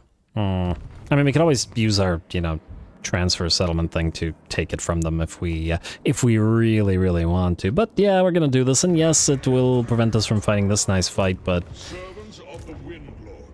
I think it'll be worth our time. Anyway, let's give you back Horror Song. Enjoy. Give us vassalage and another 5k to fund our stuff. Now, the more interesting aspect of this is going to be how much the Norskins and the Greenskins hate us for doing this. So these guys are deteriorating because of the treaties with Norskins. By a decent bit. What about these guys? Moving to 159. They... Oh, right, they don't care about the greenskins. Yeah, I think the greenskins are going to be an issue. We might eventually just cancel our agreement with them and kill them all. And just put the Norskins in the mountains instead, because, yeah, alright, fine, fair enough. Then Kairos, I would like you to do two things. Thing the first, go into our territory, where you can heal more. And start heading towards Tamarkan. And then, Maskar's the Infinite. You need to get in here and replenish troops. And also, we'll take a look at what other ones we have now. Ooh, whoa, whoa, whoa, whoa, whoa, whoa, whoa. Hello. Volatile Flames. Mastery of Elemental Winds for accompanying... Wait. Does Kairos not have Mastery of Elemental Winds? Huh, I don't see it. I don't see the icon, at least. Really, Kairos. Of all of the lords in the entire game, if anybody should have Mastery of the Elemental Winds just on its own, it's probably Kairos. He does give Mastery of the Elemental Winds for Iridescent Horrors, Cultists, and Lords of... Wait, is this the same Mastery of the Elemental Winds? It has a different icon here. I'm just a little bit concerned by the fact that if Kairos does that, that would make this quite useless, wouldn't it? Huh. Interesting, though. I can still get the Erudite guy. I mean, if he gives them... I mean, this still gives it to accompanying lords, I guess, which is still useful, assuming that our lords don't automatically have Mastery of the Elemental Winds, which they don't appear to do, meaning we could still want those Iridescent Horrors. Might as well start leveling one. Yeah, and I don't see Mastery of the Elemental Winds. Interesting. I assume you get one if you're on a War Shrine, though. No, you do not. Huh, go figure. Alright, fair enough. Just to double check, Kairos does not give it to lords, only heroes. Iridescent Horrors, Cultists, and Lords of Change. Interesting. Aren't the Lords sort of more in Tzeentch's favor, but they don't get it? Kind of interesting. Anyway, Magnus will get you. We will have to switch one out because they're both metal, and we probably want a non-metal army at some point, but anyway. You are still going to head towards Prismatic Plurality after getting Kindle Flame, and we should probably max out Flaming Sword of Ruin because it's just such a fantastic spell. Alrighty, and the rest of you are good. Alrighty, and then you two, since we're done here, and I guess you don't need to corrupt this place anymore, we'll proceed to follow Kairos on the way to Tamarkan. We'll probably want to get a full complement of units in here. It's, oh wow, these guys are still barely healing with the Iridescent Horror. Okay. Gonna need more, I guess. And speaking of more, we'll need to upgrade... We'll need to upgrade you to keep making us cash. And everything else is fine. These Norskins are fine. We've got 2 vassals now. Our tribute is up to 179. Huh? Were we not getting 400 just from the orcs alone, and now we're getting less from the 2 of them? What is up with that? Well, either way, I do want to head up the Bastion Stair towards the Realm of Khorne ASAP, but I do want to make sure that we don't have Tamarkan ready to attack us randomly. And it looks like these orcs are also not super happy with us, but most of the orcs will probably still wipe out. Just gotta be careful about these guys declaring war on us and heading for Zamoski while it's undefended. I also just want to double check. Diabolical and a Blaze. Alright, I'll ignore those. Skip that. Quick save, or quick save, quick deal, rather. Anything interesting here? Cult of Mirrors, Confederation... actually getting there with Cult of Mirrors. Oh, and they have a cult there as well, don't they? We could just teleport over... Huh. That's an interesting option, wait. That was in the realm of Slaanesh, or was that in the realm of... Okay, wait, let me just see here. Did I not see a cult? Yes. So, if we were to set up the teleport cult here, we could bring Kairos immediately to the realm of Tzeentch if we wanted to do so. Interesting. Certainly an option. Actually, this would also put us right beside the... well, at least close to it, the Black Pyramid of Nagash. I wonder if the landmark there is worth it to us. Huh, this is really interesting. Alright, we gotta think about this. For now, we still have to deal with Tamarkan, because only Kairos can out of all of our units, out of whatever we got. But anyway, for now, in turn. The great conspirator foresees your fate. Alrighty, looks like Tamarkan is moving around with a full stack. Ooh, he's got a bunch of Chaos Warriors. He's at rank 12 as well, nonetheless. And we're still heavily damaged. And this may be a terrible idea. I wish Kairos could move further, but keep going. Keep going, all y'all. He's probably going to end up here at Nag Ripper Camp or one of the other territories, and this will be a decent time to take advantage of it.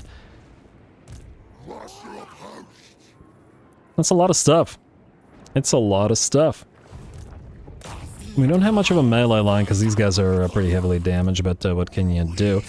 Might have too many in the way of Furies. They're not going to be particularly good here.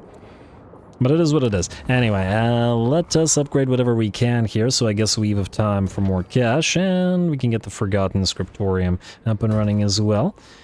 Could start moving towards our first Chaos Sorcerer as well, which would also give us access to Forsaken, and where are Chaos Spawn? Are they out of a different tree? Yeah, they're out of this tree. Oh, we could get an Exalted Hero as well, out of the Transmogrification Locus. Or we could do our Zangor army and another cultist. I did want another cultist. Ooh, or we could start moving towards the more flamers. I'm gonna say flamers. Start with those. But this gives us cultists and access to some stuff. If only the Zangors weren't so expensive, though. Flamers are only slightly more expensive. Nah, screw it, go for the flamers. Can't say no to a flamethrower unit, as those watching my Dwarfs campaign probably can attest to. Anyway, let's double check if there's anything interesting here, and I don't see that there is. Ooh, wait. Skaven Clan Pestilence. 2 settlements, strength rank 76. They're currently at war with Montfort. Okay, sure. We'll join your war against Montfort, start building some relationship with the Skaven, also give us your money. There we go. We can certainly get a lot of mileage out of a few Skaven units mixed in with the Tzeentch ones. And otherwise, I believe we're good to go. We should probably also level these guys up before we join the fight. Definitely Dominating Presence, Searing Doom. Probably want to get at least Plague of Rust for Kairos, for Tamarkan. You can grab Fires of Change and most likely should get at least 1 point in Glean Magic. Actually, if anything, want to max out Glean Magic here for you. Alrighty, and that's as good as it's gonna get for now. We have no other money that we can spend, and yeah, it's still 240. Alright, skip this, and turn, and with up to 363. I wanted to check whether our vassal tribute had increased, and how are you guys feeling about us now? Yeah, Orc's still unhappy, but, well, that's Orcs for you.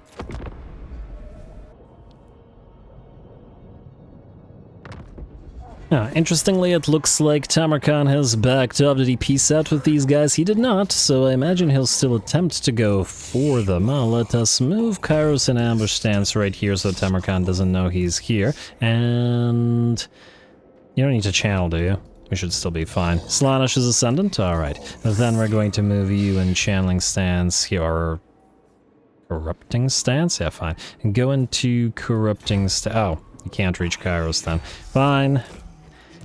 As long as you can reach Kairos, we'll switch to corrupting stance next turn, I guess. Like so and like so. Then, I think what I'd like to do is... Where's Changing of the Way? Wait, not Changing of the Ways. Where is Unholy Manifestations? Magic Flare will give us reload, range, barrier, etc. Mutagenic energies will... Yeah, we'll probably use this to make sure that we can do better against Tamarkan. Because he's a big boy and he's got a lot of healthy units in his army. Anyway. Upgrade. Ooh, Blue Bonfire. 3,000 gold. That is steep, I will admit. Is it better than upgrading a Forbidden Citadel? Probably not. I would say not, eh? Ah, you got a Chaos Rebellion here. Interesting. In Hellcade Drove. Also kind of makes sense, though. And yeah, these guys still don't like each other, but the Norse can seem to be okay about all this. I'll let them keep dealing with the Cathians for now. Would have been nice to corrupt the Cathians as well to get access to their units, but well, you can't have everything. Anyway, for now, Blue Bonfire.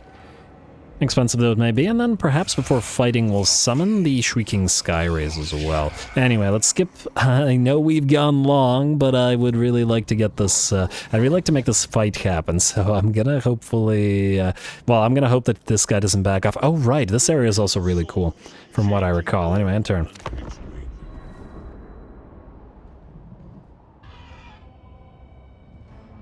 The great conspirator foresees your fate. Number of the Raven. A free cultist will take it. 9, 9, and 9. The chant comes from all around. The birds sing it in the trees. The herds bray it from their fields. Even corpses stir from shallow graves to mutter it. Fate is about to be twisted. Expose a mortal to the chant. Abduct a condemned man, chain him to a dead tree, and leave him to hear the constant dirge for 9 days and 9 nights. Then he will be ours. Alright, let's hope that it's a decent trade here. Alright, there's that construction reduction. Ooh, Sakura Rays, 6 Kislev Cathay Empire settlements, 15,000 golds. Okay, we got a gold. We gotta work on that. What do you have? Fixated. I mean, the ward save isn't horrible just because you're gonna be in a war shrine, and certainly something you can take advantage of. Tamarkan. Oh wow, the Orc army attacked him. The full stack attacked him, and this is all the damage that they were able to deal. Well, interesting. Well, let's see what we can do about this. You are going to take advantage of this. So you guys are going to move into reinforce. Ooh, wait. I want to get those Screaming Sky Rays, huh? What do we take out, though? We really need the Marauders of Tzeentch. I guess one of the Chaos Furies is going to have to go. Hopefully it doesn't screw over our movement range. Okay, take out the Chaos Furies. They're going to be the least useful in this army for this particular fight. Get the Shrieking Sky Rays. Alright, then we will move you guys into reinforce.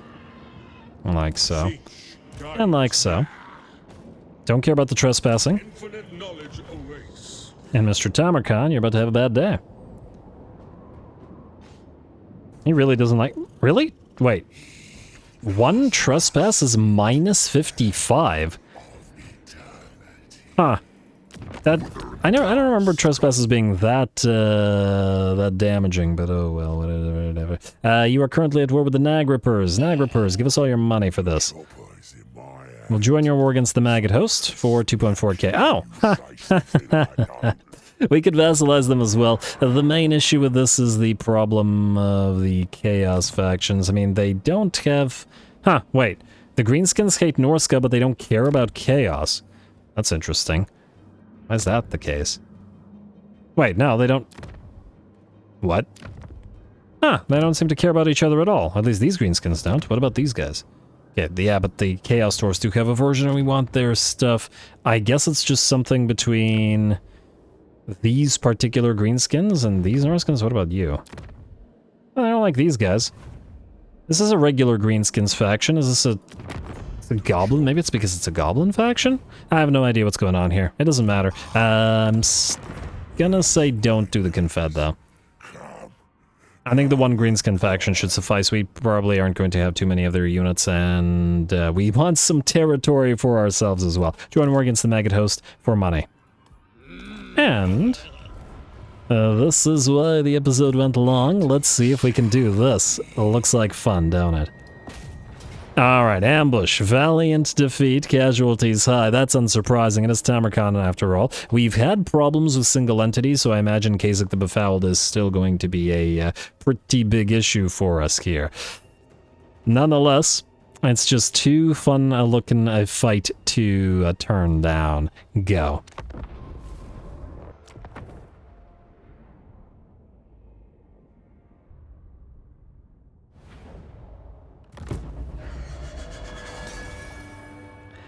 Alright, here we go. I did promise a major fight by the end of this episode, did I not? And I'd like to think this one should deliver. We've got that valiant defeat from the Otrezov, and admittedly, if it were up to me, as in if I had a choice between these two armies, I would take Tamarkan's any day over ours, just because he has better units. And wow, Tamarkan is already at rank 13, while we're at rank 8. How the heck is he managing that one?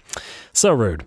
So rude, but what can you do? Anyway, this should be a pretty fun fight, and we're going to have to approach it rather carefully, so since it's an ambush, which also always tends to happen fast, let's discuss how we've deployed here. Over in the back line, we have deployed almost all of our range units, the various pink horrors, who are going to immediately start firing upon the enemy Rot Knights. The Rot Knights is the absolutely critical enemy unit that we have to immediately destroy. We've deployed our Exalted Flamer with a hole in our lines of Marauders such that it can fire perpendicular to the perpendicular to their deployment, parallel to their unit to blanket, you know what I mean, fire along their entire unit.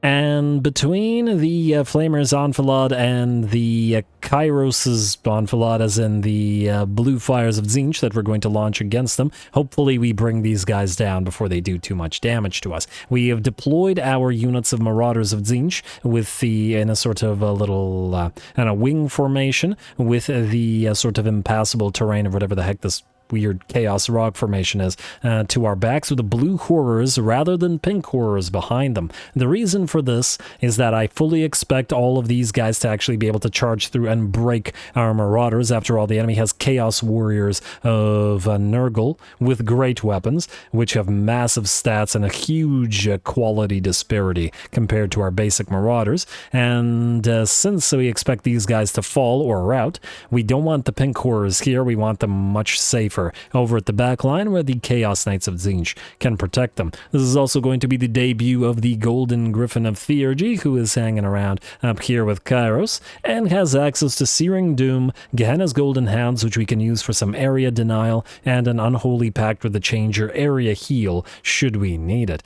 Anyway, that's about all I have to say for this. Let's get started. Pink fires, blue fires, fires, all focusing down the enemy Rot Knights immediately, who take about 80% of their HP and damage. They do just manage to get a charge in with those chariots, but turn pretty much immediately due to the amount of damage taken. We have, however, committed pretty much all of our resources to damaging them, so the rest of the enemy units, the Beasts of Nurgle, the Plague Toads, etc., etc., etc., are moving forward. There's that area denial coming in, separating the enemy melee troops from each other, as the enemy moves away from the Gehenna's Golden Hounds before just straight up charging us, and giving us a little bit more time to work on the enemy's back line and hopefully knock out the bigger targets. Plague Toads, Beasts, and Plague Ogres are going to be the focus of our range units, while our own Marauders and such keep them trapped in place or pinned in place, locked in place as best as we can manage. Alrighty, the Golden Griffin of Tzeentch has also landed and has got pretty solid melee stats, fairly decently better than Kairos's. And it certainly can fight in melee, especially now that we have that pact with the Changer allowing it to heal. Alrighty, however, our main line is absolutely being mobbed, and it looks like being trounced as well. Looks like 2 of our units of Marauders of Tzeentch have already collapsed, having done basically no damage to the enemy melee line, but again, I think the melee line isn't super critical. The Tamarkan has taken a fairly significant amount of damage to blue fires of Tzeentch overcast upon him, and Kairos is waiting to get another 1 or 2 more shots to knock him out. Alrighty, and Tamarkan has moved through our line and into the blue horrors behind, but that's exactly what we were expecting, and that's perfectly fine. And so that's why we deployed the blue horrors instead of the pink horrors here. Another blue fires hits Tamarkan, bringing him down to 25% of his HP. We don't want him to heal himself by the presence of any of our lords or heroes, or is it just lords? I don't remember. But either way, what that means is we're going to keep away from him with our lords and heroes and just keep him distracted with blue horrors and just chaff infantry for as long as possible. Which, by the looks of it, is working reasonably well. Alright, and the Golden Griffin of Tzeentch has at this point been joined by the Screamers as well, who are trying to help out. And they've got that Shield of Thorns on them to make sure that they get a little bit of that melee damage reflection. Tamarkan down to 376 HP. We're going to burninate a few of our own units to hit him, and then blue fires will hit him in the back and knock him out. There we go. Wanted to make sure we didn't miss his death animation. And with Tamarkan gone, Kairos is free to land in the midst of the enemy melee line, who are now starting to suffer a little bit. The enemy backline has collapsed as the bigger enemy units have been destroyed. We were also trying to work on Kazak the Befouled, whose stats are pretty darn insane, even at the start of the campaign. And who also moves really quick. But fortunately, it looks like with Kazak, the rest of the army is collapsed and the battle is ours. Very, very nice. How'd the Screamers do? Shrieking Sky Rays, 14k damage, 45 kills. Not too bad, I should say. Alright, pretty darn happy with that. We're going to do our best to try to chase down Kazak. Maybe if Kairos can catch up to him, get a blue fires out. Damn, Kazak is fast. And Kairos is flying, but, well, I mean, Kairos is already moving fast enough so that we probably don't need to speed max him. Although it feels like a deviation from what I've been doing in every other campaign, getting everybody's speed maxed out. Although, at the same time, getting Kairos moving up to, like, 200 speed might be pretty fun as well. Anyway, with that, Tamarkan's army is defeated, and though it took us a fair bit of damage to get here, it will certainly be worth it, as this was his main stack, and I doubt his faction will easily be able to recover. Very nice fight, and great debut for both the Golden Griffin of Theurgy and the Shrieking Skyrays as well. We'll be seeing plenty more of them over the course of the next few battles and episodes. Ah. You get pets.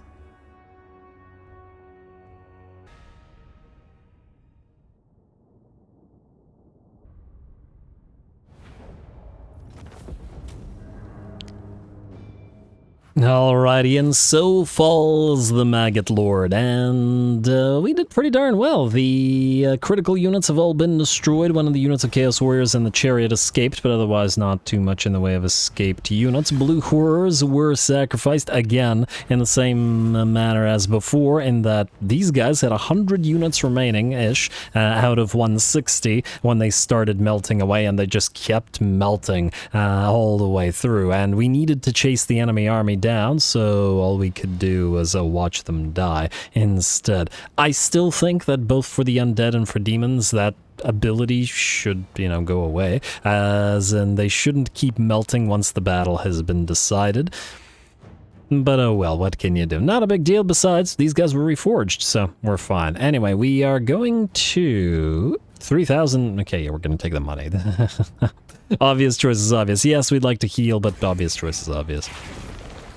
Alrighty, and there we go. They've got a couple of those units remaining, but that's probably a big portion of Tamarkan's strength destroyed. Early character experience gain plus 10% in the army is nice, and you know what? Kairos can get trapped, so the unit mass probably not something that I would turn down either.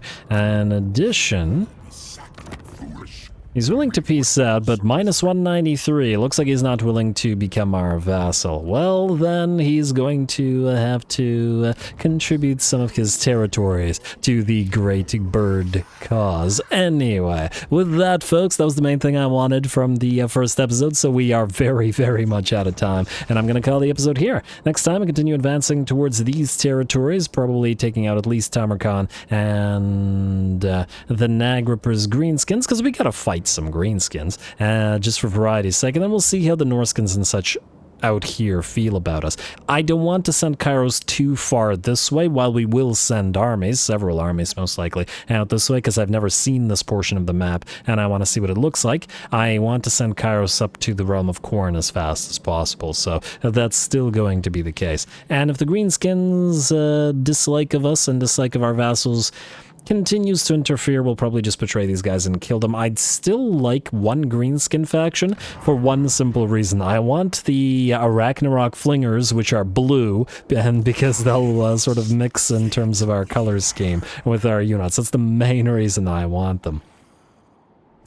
And we'll still attempt to do it with at least one greenskin faction, but we'll see. Anyway, pretty fun first episode. Hopefully great episodes to come, so stay tuned for more. Don't forget to leave those likes and comments below. All glory to the algorithm, and thanks for watching.